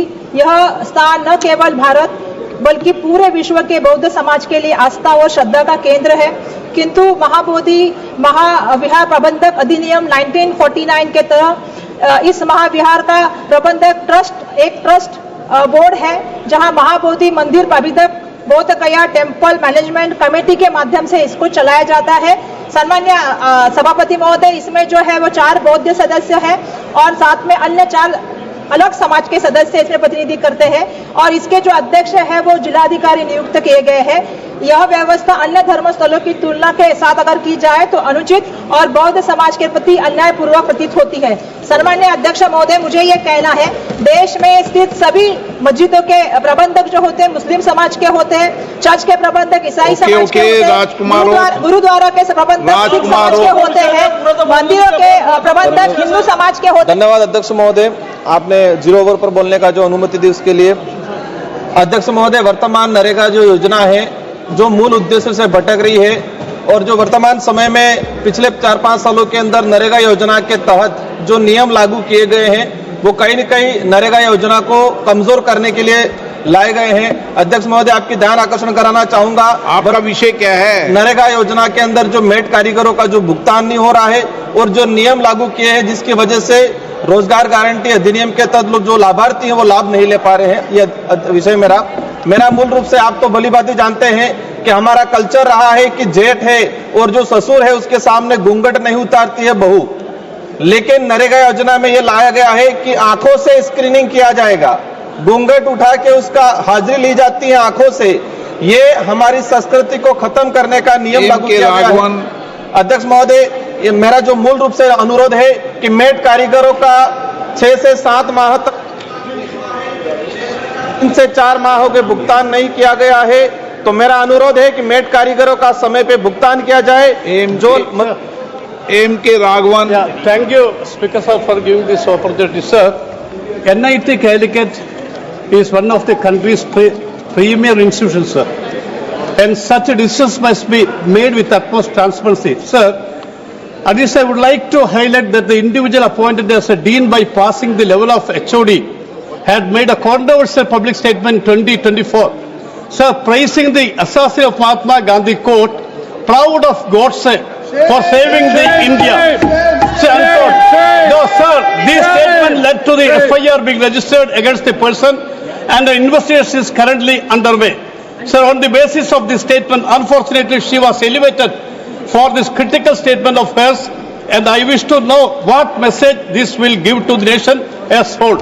Sir, sir, please. धन्यवाद अध्यक्ष महोदय, मैं अपने लोकसभा क्षेत्र धौरारा की विधानसभा क्षेत्र हरगांव और धौरारा में हर वर्ष आ रही विनाशकारी बाढ़ की विभीषिका के अस्थायी समाधान की तरफ सरकार का ध्यान आकृष्ट करना चाहता हूं। वहां अध्यक्ष महोदय, आखिर क्या कारण है कि आजादी के बाद लगातार बाढ़ की विभीषिका का अस्थायी कोई समाधान नहीं निकाला जाता है? हर वर्ष मुआवजे के नाम पर प्रशासनिक अधिकारी बंदरबाट करते हैं, उसमें हजारों करोड़ की लूट होती है और इस पर बनाने के नाम पर, तटबंध बनाने के नाम पर हर वर्ष हजारों करोड़ की लूट होती है। क्या सरकार को इसके अस्थायी समाधान की तरफ नहीं बढ़ना चाहिए? इसलिए अध्यक्ष जी, हमारे क्षेत्र में एक बांध है जिसका निर्माण कार्य हो रहा है, तटबंध निर्माण की है, जो पुराना अलाइनमेंट था। हमारा आपसे अनुरोध है कि वही अलाइनमेंट रखा जाए जिससे कि क्षेत्र के तमाम लोगों को लाभ मिल सके और अस्थायी समाधान की तरफ अध्यक्ष जी डैम बनाने का काम हो, बिजली का, और नदी को चैनलाइज करने का काम हो, साथ ही साथ बांध निर्माण किया जाए। अध्यक्ष जी, इतने कम समय में पूरी बात नहीं आ पा रही है, लेकिन आपसे मेरा अनुरोध है, बाढ़ का अस्थायी समाधान के लिए सरकार प्रयास करे। आपने समय दिया, बहुत बहुत धन्यवाद। विरायाटो Fernandes. In 1989, late Pradhan Mantri Shri Rajiv Gandhi brought the 89th amendment. It was passed in the Lok Sabha but not in the Rajya Sabha. The idea was to strengthen the Panchayati Raj institution. Subsequently, in 1992, the 73rd amendment was passed. The subjects that were there in the 11th schedule of the amendment were health, education, fisheries, drinking water, sanitation. But till today, the 73rd amendment has not been implemented in Goa. The Gram Sabhas are passing resolutions against the ill-conceived laws that are being brought in Goa, sir. Our rivers, our forests, our agricultural land is getting converted for crony capitalist. Goa is getting converted into a coal hub. I request the government, sir, to implement the 73rd amendment at the आज ये earliest. चिंता का विषय है कि बैंकों में deposit बढ़ने की रफ्तार क्यों कम हो रही है। देश की आम जनता बैंकों को कुबेर का खजाना मानती रही है। ऐसे में जब नवभारत टाइम्स जैसा प्रतिष्ठित अखबार 20 अगस्त 2024 को यह खबर छापता है कि रिजर्व बैंक के गवर्नर शक्तिकांत दास ने बैंकों में घटते डिपॉजिट पर हाल में चिंता जताई और अब केंद्रीय वित्त मंत्री श्रीमती निर्मला सीतारमण ने भी इस बात पर चिंता जताते हुए बैंकों से डिपॉजिट बढ़ाने के लिए विशेष अभियान चलाने को कहा, तो देश की जनता हैरानी में डूब गई। अब रिजर्व बैंक ऑफ इंडिया देश के बैंकों की मदद के लिए 1 लाख करोड़ रुपए के बॉन्ड जारी कर रहा है ताकि फाइनेंशियल मार्केट में लिक्विडिटी बढ़े। जी, मेरी डिमांड ये है कि बैंकों का डिपॉजिट जो है वो बैंकों में अब ये कहा जा रहा है कि आप इंश्योरेंस ले लीजिए, तो बैंकों को में का डिपॉजिट इंश्योरेंस की वजह से कम होता चला जा रहा है और इंश्योरेंस वालों को बैंक बहुत सारी सुविधाएं दे रहे हैं। मैं आदरणीय वित्त मंत्री जी से अनुरोध करता हूं कि बैंकों से बैंकिंग का काम कराया जाए और इंश्योरेंस कंपनियों से इंश्योरेंस का काम कराया जाए। बैंकों पर इंश्योरेंस का लोड बढ़ने के कारण बैंक डिपॉजिट बढ़ने की रफ्तार कम हो गई है। इससे भविष्य में आदरणीय प्रधानमंत्री जी की महत्वाकांक्षी योजनाओं को फाइनेंस करने में समस्या आ सकती है, इसलिए बैंकों को बीमा के काम से अविलंब मुक्त करा दिया जाए। श्री थरा धन्यवाद। वित्तन MS थरा वित्तन அவைத்தலைவர்களே வணக்கம். பட்டு அரணி என்று அழைக்கப்படும் ஆரணி இந்தியாவின் தமிழ்நாட்டின் திருவண்ணாமலை மாவட்டத்தில் ஒரு முக்கிய வணிக தொழில் மற்றும் தலைமையாகவும் உள்ளது. ஆரணிப்பட்டு நெசவு, நூற்பாலைகள் மற்றும் விவசாய தொழிலாளர்களுக்கு தாயகமாகும். இந்த நகரம் பெரும்பாலும் பட்டு நகரம் என்று செல்ல பெயரால் அழைக்கப்படுகிறது. அரிசி உற்பத்தி மற்றும் பட்டு சேலை நெசவு மூலம் முக்கிய வருவாயில் ஈட்டுகிறது. நெல் உற்பத்தி மற்றும் ஆரணி போன்று அழைக்கப்படும் அரிசியை உற்பத்தி செய்ய 300க்கும் மேற்பட்ட ஆலைகள் உள்ளன. பட்டு சேலை தயாரிப்பில் நிபுணர்களும் பெற்ற பட்டு நெசவாளர்களும் பெரிய சமூகங்களும் இந்த நகரத்தில் உள்ளன. கைத்தறி நெசவுக்கு பெரும்பாலும் பயன்படுத்தப்படுகிறது. இருப்பினும் சமீப காலமாக விசைத்தறிகள் போன்ற இயந்திரமயக்கப்பட்ட முறைகளுக்கு மாறுபட்டன. திருவண்ணாமலை மாவட்டத்தில் அதிக வருவாய் ஈட்டும் நகரம் ஆரணி. தமிழ்நாட்டுக்கு வெளியே பெரிய நகரம் என்ற பெயர். இங்கே இப்போதெல்லாம் நெசவு தொழில் மெதுவாக மறைந்து வருவதால் யாரும் நெசவு குடும்பத்திலே திருமணம் செய்து கொள்ளவில்லை. கைத்தறி நெசவு மற்றும் காலம் தூய்மையாக பட்டு சேலைகள் உருவாக்கப்படுகின்றன. பாரம்பரியமிக்க பட்டு வந்தாலும் மூலப்பொருட்கள் மீது GST விதிக்கப்படுகிறது. அதுபோல அரிசி எடுத்துக்கொண்டால் சில்லறையில் GST விதிக்கப்படுகிறது. பெரும்பாலும் பெரிய கொள்முதல் நிலையங்களில் GST விதிக்கப்படவில்லை. குடும்பங்கள் பயன்படுத்தவும் 25 கிலோ உள்ள பைகளுக்கு GST விதிக்கப்படக்கூடாது என்று வேண்டுகோள் விதிக்கின்றேன்.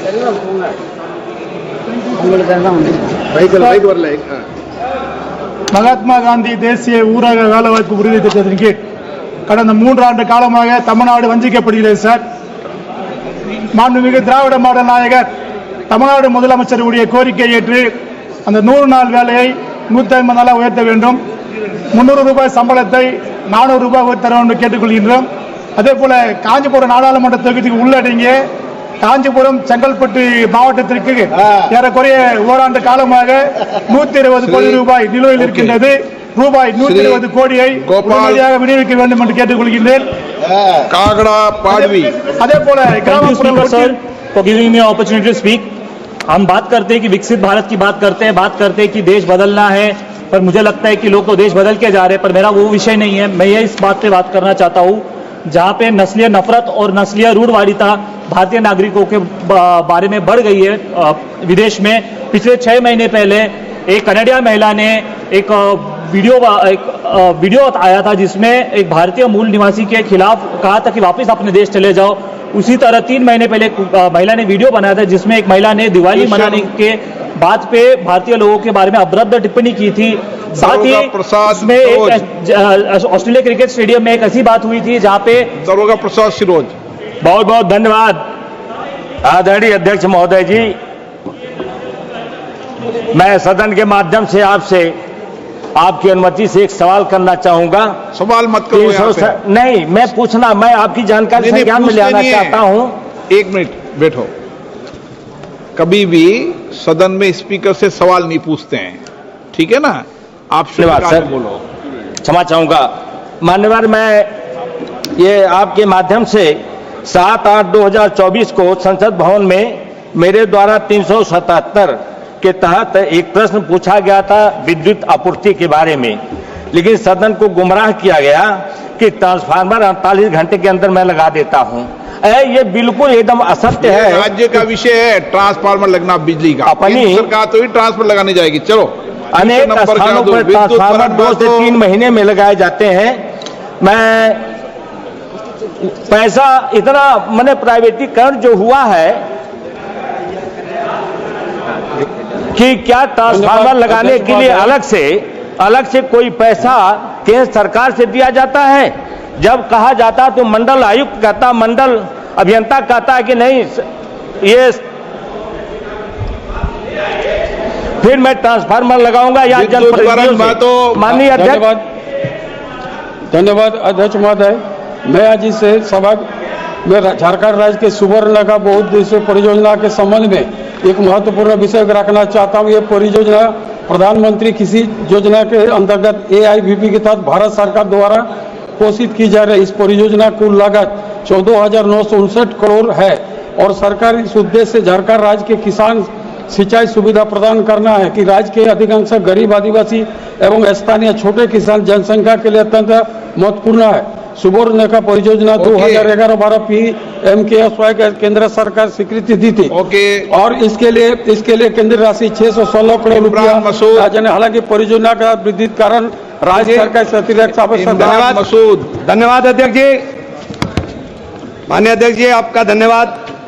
जनपद सहारनपुर में मैंने नेफ्रोलॉजी और ऑन्कोलॉजी विभाग से संबंधित मरीजों की संख्या में निरंतर वृद्धि हो रही है और वर्तमान में मरीजों को निकटतम चंडीगढ़ या दिल्ली जाना पड़ता है। मेरी आपसे अनुरोध है कि किसी भी योजना के अंदर, चूंकि बेसिक इंफ्रास्ट्रक्चर वहां पे मौजूद है, किसी भी योजना में इसको सम्मिलित कराकर वहां पर नेफ्रोलॉजी, ऑन्कोलॉजी और ऑर्थोपेडिक, कार्डियक सर्जरी आदि की सुविधाओं के लिए शेखुल मौलाना महमूदुल हसन मेडिकल कॉलेज में इंफ्रास्ट्रक्चर पहले से मौजूद है। इन सुविधाओं को सम्मिलित करने के लिए मान्यवर अगर सरकार को निर्देशित करने का काम करेंगे कि किसी योजना में इसका समायोजन कर करके वहां पर हो रही लगातार thank you, sir. मरीजों की वृद्धि। I want to place on record 5 data points, sir. The first one being there's a huge amount of FDI coming into the healthcare system.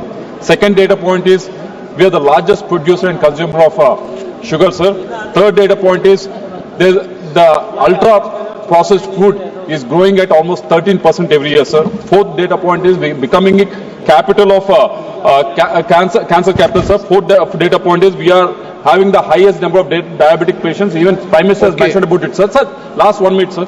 Sir, gist of it is our country as a whole is becoming unhealthy, sir, because of huge consumption of processed food with the highest sugar content, sir. So the request is, sir, like what UK have done. UK has done a layered tax system. Because of that, in the last 3 years, they put down sugar content in the food and beverages by 29%, sir. So I request the Health Ministry and also the Finance Ministry to look at it, sir, so that zero sugar drinks and food can have 12% GST and low to moderate sugar drinks can have 18% GST plus cess. And last one, sir, high sugar drinks and high processed food can have 28% GST plus cess, sir. Thank you. Jaiswal. अध्यक्ष जी, आपके माध्यम से सरकार का ध्यान झारखंड के एक बहुत ही एम्बिशियस योजना कोनार परियोजना पर आपका ध्यान आकृष्ट करना चाहता हूं। इस डैम का निर्माण 1955 में हुआ, तिलैया डैम का और कोनार डैम का, और इसमें हजारों गांव जो है विस्थापित हुए।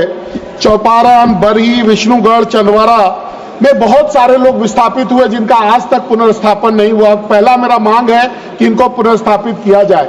कोनार डैम से नहर का जो है योजना 78 में चालू हुआ और आज तक ये 50 वर्ष के करीब हो गए हैं, अभी तक ये पूर्ण नहीं हुआ और एक भी गांव में पानी नहीं मिला। अध्यक्ष महोदय, मेरा मांग है कि ये सिंचाई परियोजना को केंद्र सरकार पूरी करे, यहाँ हाइडल पावर लगाए और यहाँ पर टूरिज्म डेवलप करे ताकि लोगों को वहां पर रोजगार मिले। अध्यक्ष महोदय, ये 85 गांवों को यहां से पानी मिलना था, लगभग 63,000 एकड़ को सिंचित होना था, लेकिन ये परियोजना 50 सालों से लंबित है। केंद्र सरकार से मांग है कि इसको पूरा करें। बहुत बहुत धन्यवाद। पराग प्रकाश। I wish to bring to the attention of this House an urgent matter concerning the Nasik constituency. The need for the dedicated truck terminal on the outskirts of the city. Nasik being a major industrial and agricultural hub, already witnesses significant truck movement carrying goods such as grapes, onions and industrial material.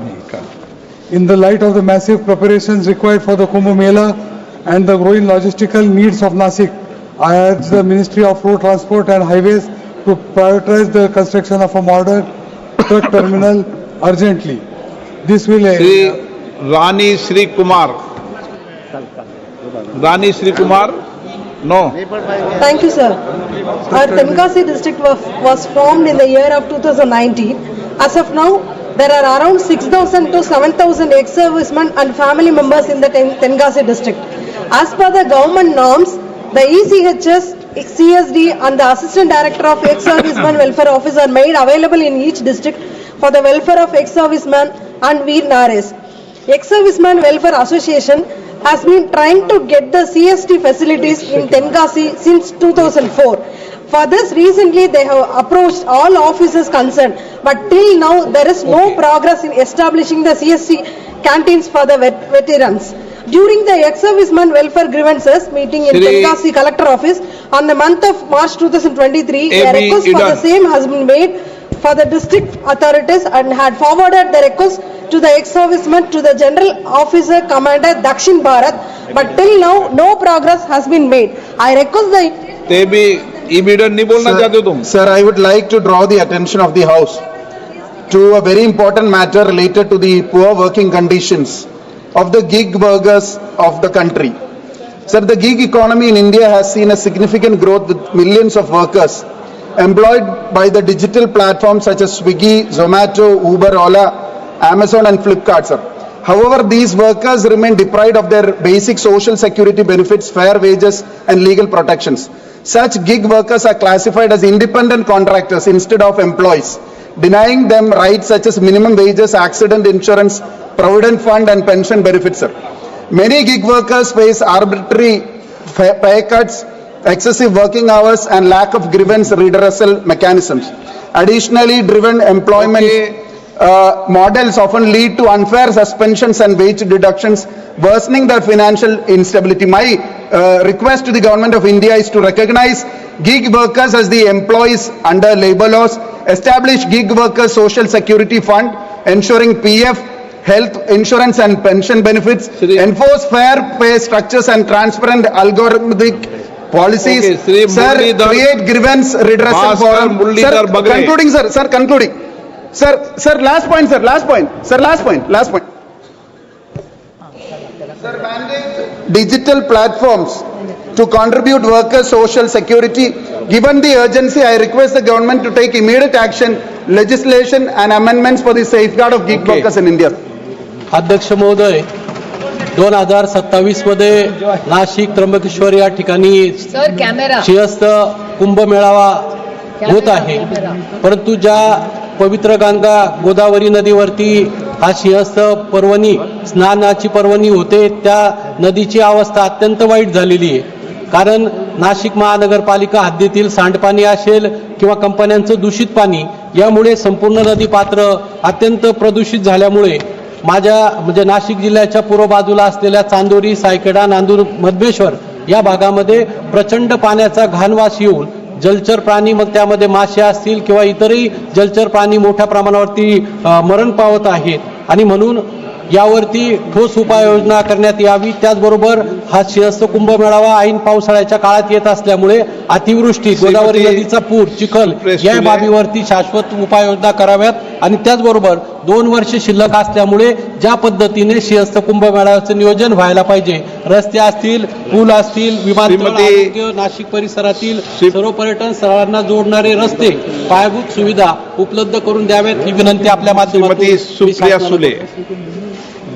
Sir, thank you, sir. I stand here to raise the issue of the IDBI Bank. Sir, IDBI Bank के 20,000 employees है और जब जसवंत सिंह जी वित्त मंत्री थे उन्होंने वायदा किया था कि इसको प्राइवेटाइज कभी नहीं करेंगे और 51% हमारा सरकार के साथ रहेगा। और आज हम जब पेपर में पढ़ रहे हैं कि बहुत सारा LIC ने शेयर्स लिए हैं IDBI बैंक के, और अगर ऐसा हुआ और उन्होंने मार्केट में बेच दिया तो 61% शेयर्स बाहर चले जाएंगे प्राइवेट प्लेयर्स के साथ। तो सारे ऑफिसर्स और IDBI के 20,000 एम्प्लॉइज की मांग है कि ये प्राइवेटाइजेशन न करे। NPA बहुत कम आया है, बैंक बहुत अच्छी चल रही है, तो ये सारी जिम्मेदारी सरकार और IDBI बैंक जैसे चल रही है वैसे ही चलने दे, ऐसी मेरी विनम्र विनती। Thank you. रकीबुल हुसैन में बोलेंगे सर।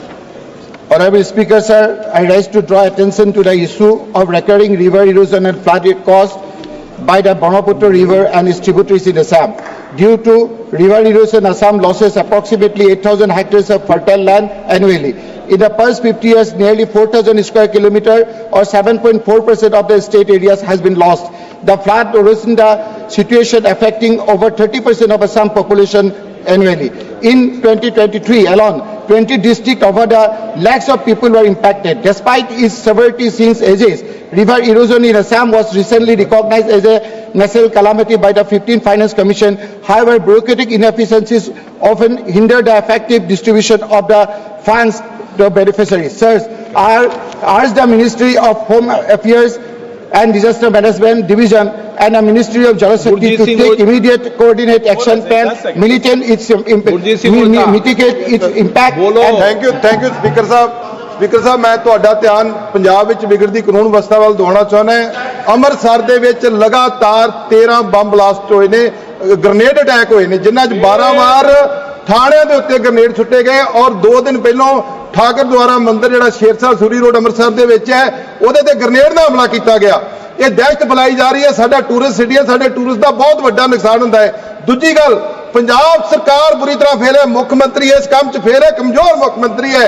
ਔਰ ਮੈਂ ਹੋਮ ਮਿਨਿਸਟਰ ਤੋਂ ਕਹਿਣਾ ਚਾਹੁੰਦਾ ਕਿ ਹੋਮ ਮਿਨਿਸਟਰ ਸਾਹਿਬ ਕਿਰਪਾ ਕਰਕੇ ਸਖਤ ਐਕਸ਼ਨ ਲਓ ਔਰ ਉਹਨਾਂ ਨੂੰ ਫੜ ਕੇ ਲਿਆਓ ਸਾਰੇ ਜਿਹੜੇ ਗ੍ਰੇਨੇਡ ਹਮਲਾ ਕਰ ਰਹੇ। ओके, माननीय सदस्यगण, अब सभा में रेल मंत्रालय से संबंधित अनुदानों की मांग संख्या 85 को चर्चा तथा मतदान के लिए लिया जाएगा। सभा में उपस्थित जिन माननीय सदस्यों के रेल मंत्रालय से संबंधित अनुदान की मांग पर कटौती प्रस्ताव परिचालित किए गए हैं, यदि वे अपने कटौती प्रस्ताव प्रस्तुत करना चाहते हैं तो 15 मिनट के भीतर सभा पटल पर पर्चियां भेज दें जिनमें उन कटौती प्रस्तावों की संख्याएं लिखी हो जिन्हें वह प्रस्तुत करना चाहते हैं। इस प्रकार प्रस्तुत की गई कटौती प्रस्ताव की क्रम संख्याओं को दर्शाने वाली सूची कुछ समय पश्चात सूचना पट पर लगा दी जाएगी। यदि सदस्यों को उस सूची में कोई विसंगति मिले तो उसकी सूचना तत्काल सभा पटल पर मौजूदा अधिकारी को बताएं। रेल मंत्रालय के नियंत्रणाधीन अनुदानों की मांगों पर चर्चा। सुश्री वर्षा गायकवाड़। आज माननीय सदस्य देर रात्रि तक रेल मंत्रालय पर चर्चा हो सकती है, तो मेरा आग्रह है कि अधिक से अधिक माननीय सदस्य इसमें भाग लें और अधिक से अधिक माननीय सदस्य बैठें। सुश्री वर्षा गायकवाड़ 2 दिन तक। सम्मानीय अध्यक्ष महोदय, मैं रेल मंत्रालय पर चर्चा में बोलने के लिए खड़ी हूँ और आपने मुझे इसके बोलने के लिए अवसर दिया। मैं आपका सबसे पहले तो बहुत सारा धन्यवाद व्यक्त करना चाहती हूँ।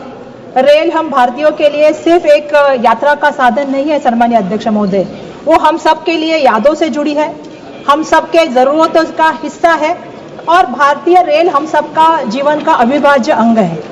हम सम्मानीय अध्यक्ष महोदय देखते हैं कि बड़े पैमाने पे जब चर्चा होती है तो हमने देखा है ये जो सरकार है नामकरण करने में बहुत बड़ी होशियार है और बहुत बड़े बड़े नाम देती है। इस बजट को भी रिकॉर्ड बजट का नाम देने का जो है रेल मंत्रालय का काम इस सरकार ने किया है। हमने देखा निपुण भारत, विकसित भारत, आत्मनिर्भर भारत, अलग अलग नाम, make in India, startup India, अलग अलग नाम देने का काम इस सरकार के माध्यम से होता है। लेकिन सम्मानीय अध्यक्ष महोदय, अगर हम जमीनी हकीकत की बात करें तो इस बजट को मैं ये कहूंगी, ये रिकॉर्ड बजट नहीं है, ये पूरी तरह से जो है ये फेल बजट है। ये मैं आपके माध्यम से सबसे पहले कहना चाहती हूँ। आज इस बजट में बड़े बड़े आंकड़ों को बताया गया है, बड़ी बड़ी नई ट्रेन की घोषणाओं की बात की गई है, लेकिन अगर आप बुनियादी स्तर पे, अगर जमीनी स्तर की आप बात करें तो कोई भी समस्या को इसने सॉल्व नहीं किया है। आज भी वो समस्या बजट फेल थोड़ी होता है, कोई बजट फेल नहीं होता। तो मैं अध्यक्ष महोदय आप मुझे संरक्षण दे, आप मुझे संरक्षण दे जी। तो बुनियादी ढांचे के ऊपर मैं बात करना चाहती हूँ। मैंने देखा, जब भी मैं संसद में आई तब से मैं देख रही हूँ, मुझे ऐसा लग रहा है हर चीज जो है 2014 के बाद से ही हुई है। जैसा आप सबको मालूम है, जब भी हम चर्चा करते हैं तो भारतीय रेल का उगम भी अगर 2014 में आप लोग कहेंगे, जैसे किसी सदस्य ने कहा था कि स्वतंत्रता की जो है 2014 से हुआ है, तो मुझे यह कहना पड़ेगा कि तथागत गौतम बुद्ध ने कहा था, सूर्य, चंद्र और सत्य ना कभी छुपा है ना कभी छुपेगा। तो यह सत्य बिल्कुल सामने आएगा। तो आप कितना भी इसको रिकॉर्ड ब्रेक आपका बजट कहिए, लेकिन बिल्कुल ही आपका रिकॉर्ड ब्रेक बजट नहीं है, यह आपका फेल बजट है। ये कैसे, मैं सम्मानीय अध्यक्ष महोदय आपको बताना चाहती हूँ। 2.5 लाख करोड़ का बजट है और वो भी कैपिटल एक्सपेंडिचर है। मैं इसमें एक चीज बताना चाहती हूँ, अंग्रेजी में एक कहावत है, devil is in the details. इसका मतलब क्या है सम्मानीय अध्यक्ष महोदय? इस बजट के आप अगर प्रावधानों को देखेंगे तो आपको रेल का पूरा बजट अगर आपने देख लिया तो आपको पता चल जाएगा कि 8,20,000 करोड़ बजट है, जिसमें से 2,55 करोड़ रुपया जो है ये बजट भारत सरकार की बजटरी सप्लाई से के माध्यम से रेलवे को मिला है। और जो बाकी का बजट है, जो 5,65,000 करोड़ रेल का बजट है, जो उन्होंने अपने रेवेन्यू से जोड़ा है। तो इसका मतलब आप क्या समझ रहे हैं कि भारत सरकार ने रेलवे मंत्रालय को कितनी मदद की है? भारत सरकार ने रेलवे मंत्रालय को जो सपोर्ट किया है वो लगभग जो है 25% करने का काम जो है भारत सरकार ने किया है। तो रेलवे अपने आप ही चलने का काम कर रही है, रेलवे मंत्रालय खुद अपना रेवेन्यू बढ़ाने का काम कर रहा है। और मैं आश्चर्य की बात यह बताना चाहती हूँ सम्मानीय आपको कि इसमें जो कैपिटल एक्सपेंडिचर आया है, जो पिछले साल का कैपिटल एक्सपेंडिचर था और इस साल के कैपिटल एक्सपेंडिचर को आप कंपेयर करेंगे तो 1 रुपया भी सम्मानीय अध्यक्ष महोदय इसमें बढ़ाया नहीं गया है। तो ये बजट किसके लिए आप कहते हैं कि रिकॉर्ड ब्रेक बजट है? ये मेरा सबसे पहला कहना है। रेल हमारे सबके जीवन की क्या है? जीवन रेखा है। हम सुबह से शाम जो है इसको मानते हैं क्योंकि इससे हमारा जीवन चलता है। लेकिन आज क्या परिस्थिति है? आज यह परिस्थिति है कि जो हमारी जीवन रेखा है वो आईसीयू में भर्ती है और जो है वेंटिलेटर पे चल रही है। ये दुर्भाग्यवश हमारी जो है रेल की अवस्था इन्होंने करने का काम किया है। अगर अध्यक्ष महोदय मैं आपको बताऊं, ऑपरेटिंग रेशो अगर आप देखेंगे तो 98.43% है, इस तक पहुंच गया है। तो आपको मैं इसका मतलब बताना चाहती हूँ, इसका मतलब है कि रेलवे जितना पैसा कमाती है उतना पैसा वो खर्च करने का काम करती है। यहाँ पे मुझे आपको एक कहना पड़ेगा, एक मैं कहानी बताना चाहूंगी। एक इंसान पूरा महीना काम करता है, पूरा महीना काम करने के बाद सैलरी लाता है, सैलरी को जो है पूरा खर्च कर देता है और अपने ईएमआई भरने के लिए उधार लेता है और फिर जोर से कहता है कि मैं आत्मनिर्भर हूं। वैसी ही अवस्था इस रेलवे की हुई है। सम्मानीय अध्यक्ष महोदय मैं यहां से बताना चाहती हूं, सम्मानीय अध्यक्ष महोदय मेरा दूसरा जो मुद्दा है वो है रेलवे की वित्तीय सेहत के बारे में। अब इनकी सेहत की भी हमें चिंता करने की बहुत सारी जरूरत है। अगर सम्मानीय अध्यक्ष महोदय आप आज इनकी वित्तीय सेहत देखें तो आपको पता चल जाएगा 2022 और 2023 में रुपए जो है 4,300 करोड़ मतलब 4,300 करोड़ का जो है इन्होंने लक्ष्य रखा था, लेकिन इनको मिले कितने रुपए? 3,400 करोड़ रुपए, मतलब 900 करोड़ का इनका नुकसान हुआ। 2023 और 2024 की बात करें तो इनका बजट था 3,000 करोड़, इनको मिले कितने? 2,943 करोड़ रुपए इनको मिले। इसका मतलब इनका नुकसान 57 करोड़ का हुआ। 2024 और 2025 की बात करें तो इनका जो था वो बजट का लक्ष्य था 3,000 करोड़। ये जनवरी 2025 तक ये 760 मतलब 767 करोड़ का हो गया, मतलब 767 करोड़ का हो गया है। तो आप समझ सकते हैं ये साल का इनका जो लक्ष्य है 2025 का 26 का, ये उनका लक्ष्य 3,000 करोड़ का है। अगर आप पिछला रिकॉर्ड पर देखें तो ये हर बार नुकसान में गए हैं। हर बार इनकी कमाई जो है वो गिरी है। तो मेरा इनसे ये सवाल है कि ये चमत्कार कहां से होने वाला है? ये अचानक ऐसी कौन सी जादू चलने वाली है कि इनके बजट में जो है ये पैसा जो इन्होंने लक्ष्य रखा है ये पाने वाले हैं? क्या ये रेल मंत्रालय खुद कमाने वाला है या ये रील के माध्यम से होने वाला है? हम रील के रील देखते सम्मान्य अध्यक्ष महोदय रेलवे डिपार्टमेंट की। अब मैं इनकी जरा रेलवे की कमाई के हाल भी आपको बताना चाहती हूँ। सम्मान्य अध्यक्ष महोदय, रेलवे की जो कमाई है 2025 और 2026 में कुल अनुमानित राजस्व रुपए 3041.31 करोड़ की है। अगर पिछले 3 साल में अगर सम्मान्य अध्यक्ष महोदय आप देखें तो ये 3041.31 करोड़ उसी दाम पे स्थिर है सम्मान्य अध्यक्ष महोदय। इसमें सबसे क्या है, इसमें यात्री किराए देते हैं। यात्री कितना किराया देते हैं सम्मान्य अध्यक्ष महोदय? 92,800 करोड़ रुपए। लेकिन इनकी सबसे बड़ी आमदनी कहां से आती है? ये सबसे बड़ी आमदनी आती है माल ढुलाई से। 1,88,000 रुपए करोड़ जो इनको मिलता है वो माल ढुलाई से मिलता है। और ये खुद रेलवे भी एक्सेप्ट करता है, अगर इनका इनकम का कोई सोर्स है और इनका बिजनेस अगर किसी चीज से चलता है तो माल ढुलाई से चलता है। लेकिन इसमें भी मैं कुछ बताना चाहती हूँ, क्योंकि इसमें भी जमीनी हकीकत अध्यक्ष महोदय कुछ अलग है।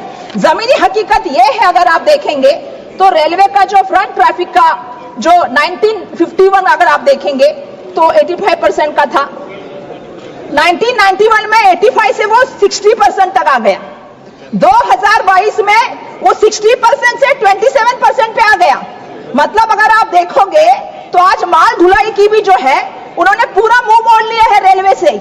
वो भी सोच रहे हैं कि सड़क का परिवहन अच्छा है, जल का परिवहन अच्छा है, लेकिन रेलवे का परिवहन अच्छा नहीं है। तो आज आप समझ सकते हो इन्होंने एक नेशनल प्लान बनाया है सरकार ने, और नेशनल प्लान में जो नेशनल रेलवे का इनका प्लान है 2030 का, इसका इन्होंने लक्ष्य रखा है। और लक्ष्य क्या रखा है? 45% इसको बढ़ाना है। अगर आप पिछले सालों का रिकॉर्ड देखें 91 से लेके अब तक 1951 से अब तक का, तो जो 85% का था वो अभी 27% तक आ गया है। अब ये बात कर रहे हैं कि 2030 में हमें 45% जाना है। तो मेरा ये कहना है कि ये आप कैसे कर सकते हो, इसके बारे में भी मुझे आपसे पूछना है। आज मैं रेलवे मंत्री को इस माध्यम से प्रश्न पूछना चाहती हूँ। मैंने तो रेलवे का हाल देखा। रेलवे का हाल तो आजकल ऐसा चल रहा है कि हम देख रहे हैं कि वह अकेली दौड़ रही है फिर भी दूसरे नंबर पे चल रही है। तो यह परिस्थिति की रेलवे की लाने का काम केंद्र सरकार ने किया है, ये मुझे यहां से कहना पड़ेगा। पिछले 11 सालों में मैंने एक देखा है, पिछले 11 साल का मेरा अनुभव ये रहा है कि सरकारी कंपनियां को घाटे में दिखाओ, घाटे में दिखा के आहिस्ता आहिस्ता बंद करो और आहिस्ता आहिस्ता अपने मित्रों के हाथों में दो। ये मित्रों की सरकार जो बन के आई है उसके मामले में मुझे ये भी कहना है कि अगर कैग का रिपोर्ट आप देखोगे तो आपको पता चल जाएगा अध्यक्ष महोदय कि कैग ने क्या कहा है। रेलवे ने जो है 2,604 करोड़ का घाटा झेला है। 2,604 करोड़ का घाटा, ये आपको समझना पड़ेगा, क्योंकि आहिस्ता आहिस्ता घाटा करके, और मैं बताना चाहती हूँ 3,200 करोड़ के कर्ज के प्रति जो है इन्होंने ब्याज दिया है, अतिरिक्त ब्याज। वो ब्याज कितना है अतिरिक्त सम्मान्य अध्यक्ष महोदय? वो ब्याज दिया है 834.72 रुपीस करोड़। तो मेरा सवाल ये है कि ये आहिस्ता आहिस्ता घटा रहे हैं, अतिरिक्त ब्याज दे रहे हैं, तो क्या सरकार सोच रही है कि इसको प्राइवेट सेक्टर में बना दिया जाए? देखिए हमारा अनुभव ऐसा रहा है कि BSNL खत्म हो गई, MTNL खत्म हो गई, एयर इंडिया खत्म हो गई, एयरपोर्ट खत्म हो गए, पोर्ट खत्म हो गए, आहिस्ता आहिस्ता करके सब मित्रों को गए। आने वाले दिनों में रेलवे भी जो है वो मित्रों को जाएगी क्या? और इसको हम ये भी कह सकते हैं कि निजी हाथों में बेची जाएगी क्या? ये भी तो एक बड़ा षड्यंत्र इस माध्यम से नहीं है ना? ये मैं यहाँ पे अध्यक्ष महोदय आपके माध्यम से पूछना चाहती हूँ। अध्यक्ष महोदय, मैं कहना चाहती हूँ, ट्रेन हमारे लिए सिर्फ एक धातु नहीं है, ट्रेन हमारा दिल है, तेल हमारी धड़कन है, और ट्रेन हमारी जान है, रेल हमारी जान है। आज अगर हम बात करें, एक गांव से मजदूर दूसरे गांव में अपने परिजनों को छोड़ के जाता है ट्रेन के माध्यम से अपने पेट पालने के लिए। अगर छात्रों की बात करें, एक छात्र अपना गांव छोड़ के पढ़ने के लिए जाता है। अगर हम बात करें यात्रियों की, तो मैं बताना चाहती हूँ कि लोग आज त्योहार में अपने घर परिवार से मिलने के लिए ट्रेन का इस्तेमाल करते हैं। कुंभ की बात करें तो महाकुंभ में आपको मालूम है कि करोड़ों लोगों ने ट्रेन से जो है प्रयागराज पहुंचने की कोशिश की है। तो मैं ये कहना चाहती हूँ, जब हम ट्रेन के साथ इतने जुड़े हुए हैं, लेकिन आज ट्रेन की परिस्थितियां क्या है सन्मान्य अध्यक्ष महोदय? आज लोगों को जो डब्बा होता है, जो यात्री डब्बा होता है, जनरल डब्बा होता है, उसमें जो है जानवरों की तरह घुस के जो है खड़ा होने पे मजबूर किया जाता है। ये सबसे बड़ी सन्मान्य अध्यक्ष महोदय ये बहुत गलत बात हो रही है। हम देखते हैं एसी कोच में कभी कभी क्या होता है, हम एसी कोच में हम गाड़ी में जा रहे थे, हमने देखा ऊपर से पानी टपकता है, पीने के लिए पानी नहीं मिलेगा, पर एसी कोच में जो है ऊपर से पानी टपकता मिलेगा। 12-12 घंटे आपको ट्रेन के लिए इंतजार करना है, बैठने की व्यवस्था नहीं है, खाने की व्यवस्था नहीं है, पीने की व्यवस्था नहीं है। सन्मान्य अध्यक्ष महोदय, प्लेटफॉर्म पे क्या है? प्लेटफॉर्म पे गंदगी के बड़े से बड़े जो है अंबार खड़े हैं। सुरक्षा की बात हम क्या करें? सुबह हमारी लड़कियां ट्रेन में गई थी 7 बजे, उसके ऊपर बलात्कार हुआ, तो सुरक्षा की व्यवस्था क्या है? सन्मान्य अध्यक्ष महोदय, मैं एक बात पूछना चाहती हूँ, जहां भीड़ भाड़ के स्टेशन होते और जहां भगदड़ मच के मौत होती है, दिल्ली की घटना को आप देख लीजिए अध्यक्ष महोदय, दिल्ली की घटना को हम देखते हैं, भीड़ भाड़ हो गई, लेकिन रेलवे प्रशासन के अधिकारी बचाव यंत्रणा का काम छोड़ के, बचाव कार्य छोड़ के सरकार को बचाने में जुड़े हुए थे। हमारी बात पत्रकारों तक नहीं जानी चाहिए, हमको उसको नकारना है, हमको इसको बोलना नहीं है, हमको इसको छुपाना है। यह बचाव कार्य रेलवे के प्रशासन के माध्यम से चालू था। आनंद फानन में रात को मुआवजा दिया गया, जिनकी मौत हुई, जो घायल हुए, जो आहत हुई, उसका कोई भी जो है सन्मान्य अध्यक्ष महोदय बात लोगों के सामने नहीं आई। हमने अयोध्या स्टेशन में देखा, हमने प्रयागराज स्टेशन में देखा, ये क्या चल रहा है? ये सब क्या चल रहा है? ये मैं आपके माध्यम से पूछना चाहती हूँ सन्मान्य अध्यक्ष महोदय। जब वक्त आता है तो खुद की पाट तपतपाते हैं, जो वक्त आता है तो रील बना के डालते हैं, और जब ऐसा समय आता है तो चुप्पी क्यों साधते हैं? ये भी मेरा इनके माध्यम से सवाल है कि इनको इस पे भी बोलना पड़ेगा सन्मान्य अध्यक्ष महोदय। पिछले दिनों हमने महाराष्ट्र में घटना देखी, एक जलगांव की घटना हुई, एक पुष्पक एक्सप्रेस जा रही थी मुंबई की तरफ, और वहां पे अचानक से भगदड़ मच गई कि कहां गया, ट्रेन में आग लगी है, ट्रेन में आग लगी है, लोग कूद गए ट्रेन से बाहर। सामने जो है वहां से बेंगलोर एक्सप्रेस आ रही थी, उसके नीचे लोग कुचले गए, 13 लोगों की मौत हो गई। इसका जिम्मेदार कौन है सन्मान्य अध्यक्ष महोदय? मुझे आपसे पूछना है। अगर वहां पे कोई कम्युनिकेशन नहीं की माध्यम नहीं है तो ट्रेन के अपघात आप कैसे रोक सकते? आज अगर बात करें प्लेन में, आप देखेंगे कि कभी हवा का दबाव हो गया, टर्बुलेंस आ गया, तो हवा का दबाव कम हुआ तो आपके ऑक्सीजन मास्क आते हैं, टर्बुलेंस आ गया तो आपको सीट बेल्ट की बात आती है, कोई आपसे कम्युनिकेट करता है। लेकिन ट्रेन में जब घटना घटती है तो आपसे कम्युनिकेट कौन कर सकता है? ये भी मेरा सवाल है सन्मान्य अध्यक्ष महोदय। हमारे परेल में एक घटना हुई, प्लेटफॉर्म पे चर्चा हुई, प्लेटफॉर्म में अफवाह फैली और लोग भागते भागते गए, एक दूसरे के ऊपर चलते गए। ऐसी घटनाओं में जो मौत होती है उसका जिम्मेदार सरकार को रहना चाहिए, ये मेरा यहाँ से सन्मान्य अध्यक्ष महोदय कहना है। सन्मान्य अध्यक्ष महोदय, मेरा आपके माध्यम से और भी कहना है कि 2024 में 8 महीने में कितने अपघात हुए? 29 ट्रेन के दुर्घटनाएं घटी है। कितने लोगों की यात्री की मौत हुई? 313 यात्रियों की मौत हुई, 4 रेलवे कर्मचारियों की मौत हुई। आज रेलवे की हालत ऐसी है, अगर आप देखोगे तो मैं आपको बताना चाहती हूँ कि हमने देखा बहुत सी जगह पे हुआ, बालासार में, सब जगह पे, बड़ी बड़ी जगह पे, पश्चिम बंगाल में बहुत जगह पे बीच में हुआ दुर्घटना। कुछ तो सीखना पड़ेगा। आप सुरक्षा कवच की बात करते हैं, मंत्री महोदय भी है नहीं, मंत्री महोदय ने सुरक्षा कवच की बात की। हमें तो लगा था सुरक्षा कवच ट्रेन के लिए आएगा, लेकिन दुर्भाग्यवश सुरक्षा कवच तो मंत्री महोदय को देने का काम हुआ है। अरे आप कुछ तो भूतकाल से भी सीखिए, लाल बहादुर शास्त्री साहब से भी तो कुछ सीखिए। जब दुर्घटना हुई थी तो खुद जिम्मेदारी लेके लाल बहादुर शास्त्री साहब ने रिजिग्नेशन दिया था, लेकिन ये मंत्री महोदय ऐसे हैं, इनके 11 महीने के कार्यकाल में 29 रेल के एक्सीडेंट हुए हैं, फिर भी इसके टस से मत होने का काम ये नहीं करते। ये सबसे बड़ी बात मुझे यहाँ पे कहनी है। अगर रेल की बात हो और मुझे अगर हालात कहने की बात हो तो मुझे मुंबई के बारे में तो कहना पड़ेगा, क्योंकि मुंबई जो है वो आप सबको मालूम है कि सबसे बड़ी मुंबई की, हम तो कहते हैं मुंबई चलती ही रेल से है, तो मुंबई की अगर लाइफलाइन किसको कहते हैं तो रेल को कहा जाता है। मैं आपसे कहना चाहती हूँ, आज क्या सवाल है मुंबई की हालत का? जो हमारी रेल की हमारी जो लाइफलाइन थी वो आज लाइफ सपोर्ट पे आ गई है। मेरा मंत्री महोदय नहीं है, नहीं तो मैं मंत्री महोदय को आह्वान करना चाहती थी, चलिए मेरे साथ सुबह 7 बजे चर्चगेट स्टेशन के बाहर, चलिए आप विरार से चर्चगेट आइए, आप कल्याण से सीएसटी आइए और शाम को वापस मेरे साथ उसी ट्रेन में चलिए। आप देखिए लोगों की अवस्था क्या है। सम्मान्य अध्यक्ष महोदय, लोगों को बैठने नहीं, खड़े रहने के लिए जगह नहीं है। आज पहली बार मैं ये भी चीज कहना चाहती हूँ कि क्या हो रहा है हमारे मुंबई में। मुंबई में लगभग लोकल ट्रेन में 2468 लोगों की जो है वो मौत होती है, वो अपनी जान गंवाते हैं सम्मान्य अध्यक्ष महोदय। और मैं उसमें भी कहना चाहती हूँ, उसमें से उसके साथ 1151 लोग ये कैसे मरते हैं मालूम है? ये पटरी से चलते हुए, पटरी बदलते हुए मरते हैं। आज भी हमारी समस्या क्या है? हमारे पास ओवरहेड का ब्रिज नहीं है। आज भी 12-12, 15-15 घंटे ट्रेन लेट हो जाती है, लोग पटरियों से चल के जाते हैं। तो इनकी सुरक्षा कौन करेगा? इनकी रक्षा कौन करेगा? सम्मान्य अध्यक्ष महोदय, मुंबई के ट्रेन के अपघात में 2697 लोग घायल होते। तो ये परिस्थिति मुंबई की है, जो मुंबई देश की आर्थिक राजधानी, जो देश में आप सभी लोग मुंबई को देखते हैं। मैं एक कहना चाहती हूँ कि इसके मामले में मैं कहना चाहती हूँ कि सरकार इतना पैसा देती है, सरकार 1 लाख करोड़ रुपया सुरक्षा के लिए देती है, तो ये सुरक्षा होती किसकी है? जब लोग पटरी पे सुरक्षित नहीं, स्टेशन पे सुरक्षित नहीं, अगर हम देख के बाहर गांव में जाएं तो हर ट्रेन को दरवाजे होते हैं, हमारे ट्रेन को दरवाजे नहीं होते, हमारे लोग गिरते हैं। तो ये सुरक्षित नहीं है, तो किसके लिए 1 लाख रुपया खर्चा करती है? इसकी भी चौकसी होनी चाहिए। आपको समझनी पड़ेगी कि एक एक जान अनमोल है, एक एक जान की कीमत है। घर से इंसान बाहर निकलता है तो घर परिवार ये सोचता है कि मेरा बच्चा घर में आएगा कि नहीं आएगा।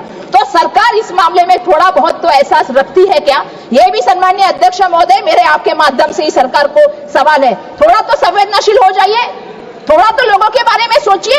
ये मेरा इनसे यहाँ पे कहना है। हम कहते हैं कि भारतीय रेल का जो नेटवर्क है वो देश में नहीं, पूरे दुनिया में चौथे नंबर का है। हमारी पूरी दुनिया में हमारी भारतीय रेल चौथे नंबर का बड़ा नेटवर्क रखती है, और सबसे बड़ी आबादी का देश भी किसके पास है? तो हमारे देश के पास है। लेकिन आज क्या परिस्थिति है सम्मान्य अध्यक्ष महोदय? परिस्थिति ऐसी है, 140 करोड़ लोग हैं हमारे देश में, और ट्रेनें कितनी है? 13,000। तो अगर इसका कैलकुलेशन आप करें तो आपको पता चल जाएगा, हर ट्रेन पर 1,07,000, हर ट्रेन में 1,07,000 लोगों का उसके ऊपर भार है, बोझा है। मतलब एक ट्रेन में कितने लोग घूमते हैं, आप समझ सकते हो कि उसके ऊपर कितने लोगों की जिम्मेदारी है। तो ये मैं बोलना चाहती हूँ, हमारे मराठी पिक्चर सैराट में अभी 5 मिनट आते, 2 मिनिट, हमारे मराठी पिक्चर में एक डायलॉग था, क्या था? मराठी मध्ये बोलू का इंग्लिश मध्ये सांगू? मराठी इंग्लिश में समझते कि नहीं? अब मुझे बोलना पड़ेगा ये हिंदी का सफर है कि इंग्लिश का सफर है, SUFFER। तो ये इंग्लिश का सफर है, लोगों को इससे जो है वो तकलीफ सहनी पड़ती है। दूसरी तरफ आप दाम की बात करें, अगर हम फ्लाइट से जाएं, 2 महीने पहले मुंबई से दिल्ली की फ्लाइट लें तो कितनी प्राइस है उसकी? 4,500 रुपए। और अगर हम यही जो है 15 घंटे ट्रैवल करके तेजस एक्सप्रेस से जाए, राजधानी से जाए, सेकंड क्लास की टिकट कितने की है? 4,300 रुपए की। अगर फर्स्ट क्लास की टिकट लूं तो 5,300 रुपए की। अरे मैं पहला वक्ता हूं, मुझे बोलने तो दीजिए। बहुत लंबी सूची है, बहुत लंबी है। तो मैं इतना ही कहूंगी, इसका मतलब है कि 6 गुना आप आमदनी लेते, 6 गुना आप टाइम लेते हो। एक मिनट खत्म करूंगी, 1 मिनट प्लीज। 1 मिनट में फिनिश कर दूंगी। तो इसका मतलब है आप 6 गुना ज्यादा टाइम लेते हो और प्राइस भी ज्यादा लेते हो। मेरा यही कहना है कि ना हमें स्पा चाहिए, ना हमें मार्केट चाहिए, ना हमें सेल्फी पॉइंट चाहिए। हमें ये नहीं चाहिए। हमें क्या चाहिए मैं आपसे बताना चाहती हूँ।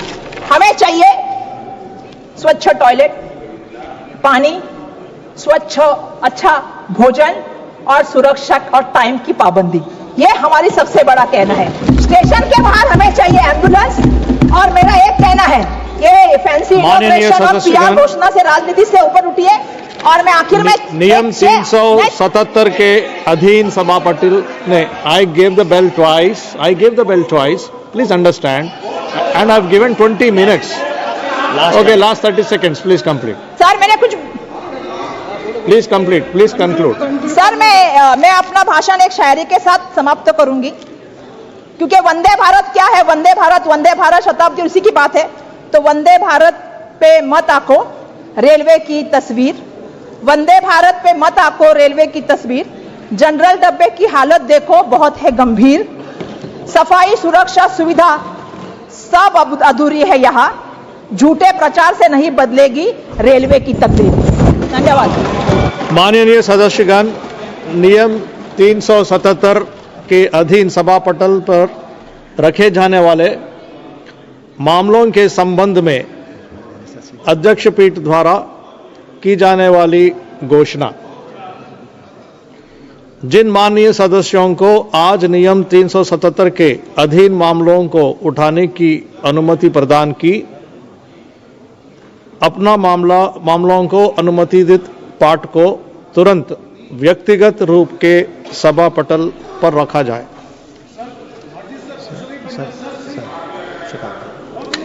Shrimati Shatabdi Roy. Thank you sir. Sir, rail के बारे में कुछ बोलने से पहले जो बात आते हैं वो है सेफ्टी एंड सिक्योरिटी। सेफ्टी के बारे में बोलने से सबको पता है लास्ट 2 साल से 3 साल से रेल का हाल क्या है, कितना एक्सीडेंट हुआ है। सर, कंपेंसेशन तो ऐसा नहीं है 2 लाख दो 2 करोड़ दो, कभी घर वापस नहीं आते। कंपेंसेशन कभी बेटा को वापस नहीं लाते, कंपेंसेशन कभी बाप को वापस नहीं लाते, कंपेंसेशन कभी माँ का प्यार वापस नहीं लाते। इसलिए एक्सीडेंट जो हो रहे, क्यों हो रहे, इस पे ध्यान देना बहुत जरूरी है। Sir, local train, railway local train का हाल जो है, उस दिन मैं दिल्ली रेलवे स्टेशन में गई थी, मैं सामने देख रही थी एक ट्रेन आई है, उसमें जो 3 टायर है उसमें 6 लोगों का जगह होगा, एटलीस्ट 20 लोग वहां पे बैठे हैं और बच्चे को खिड़की से धक्का मार के अंदर फेंका है। ऐसा नहीं है रख रहे बच्चे को, क्योंकि बच्चे जाने से उसको जगह मिल जाएगा, फिर वो माँ बाबा पीछे से जाएंगे। जो हाल है, मैंने पूछा ये कौन सा ट्रेन है, बिहार के जाने वाला है, मैंने सोचा 1-1.5 घंटे का जर्नी होगा, बोला नहीं कल शाम तक पहुंचेंगे।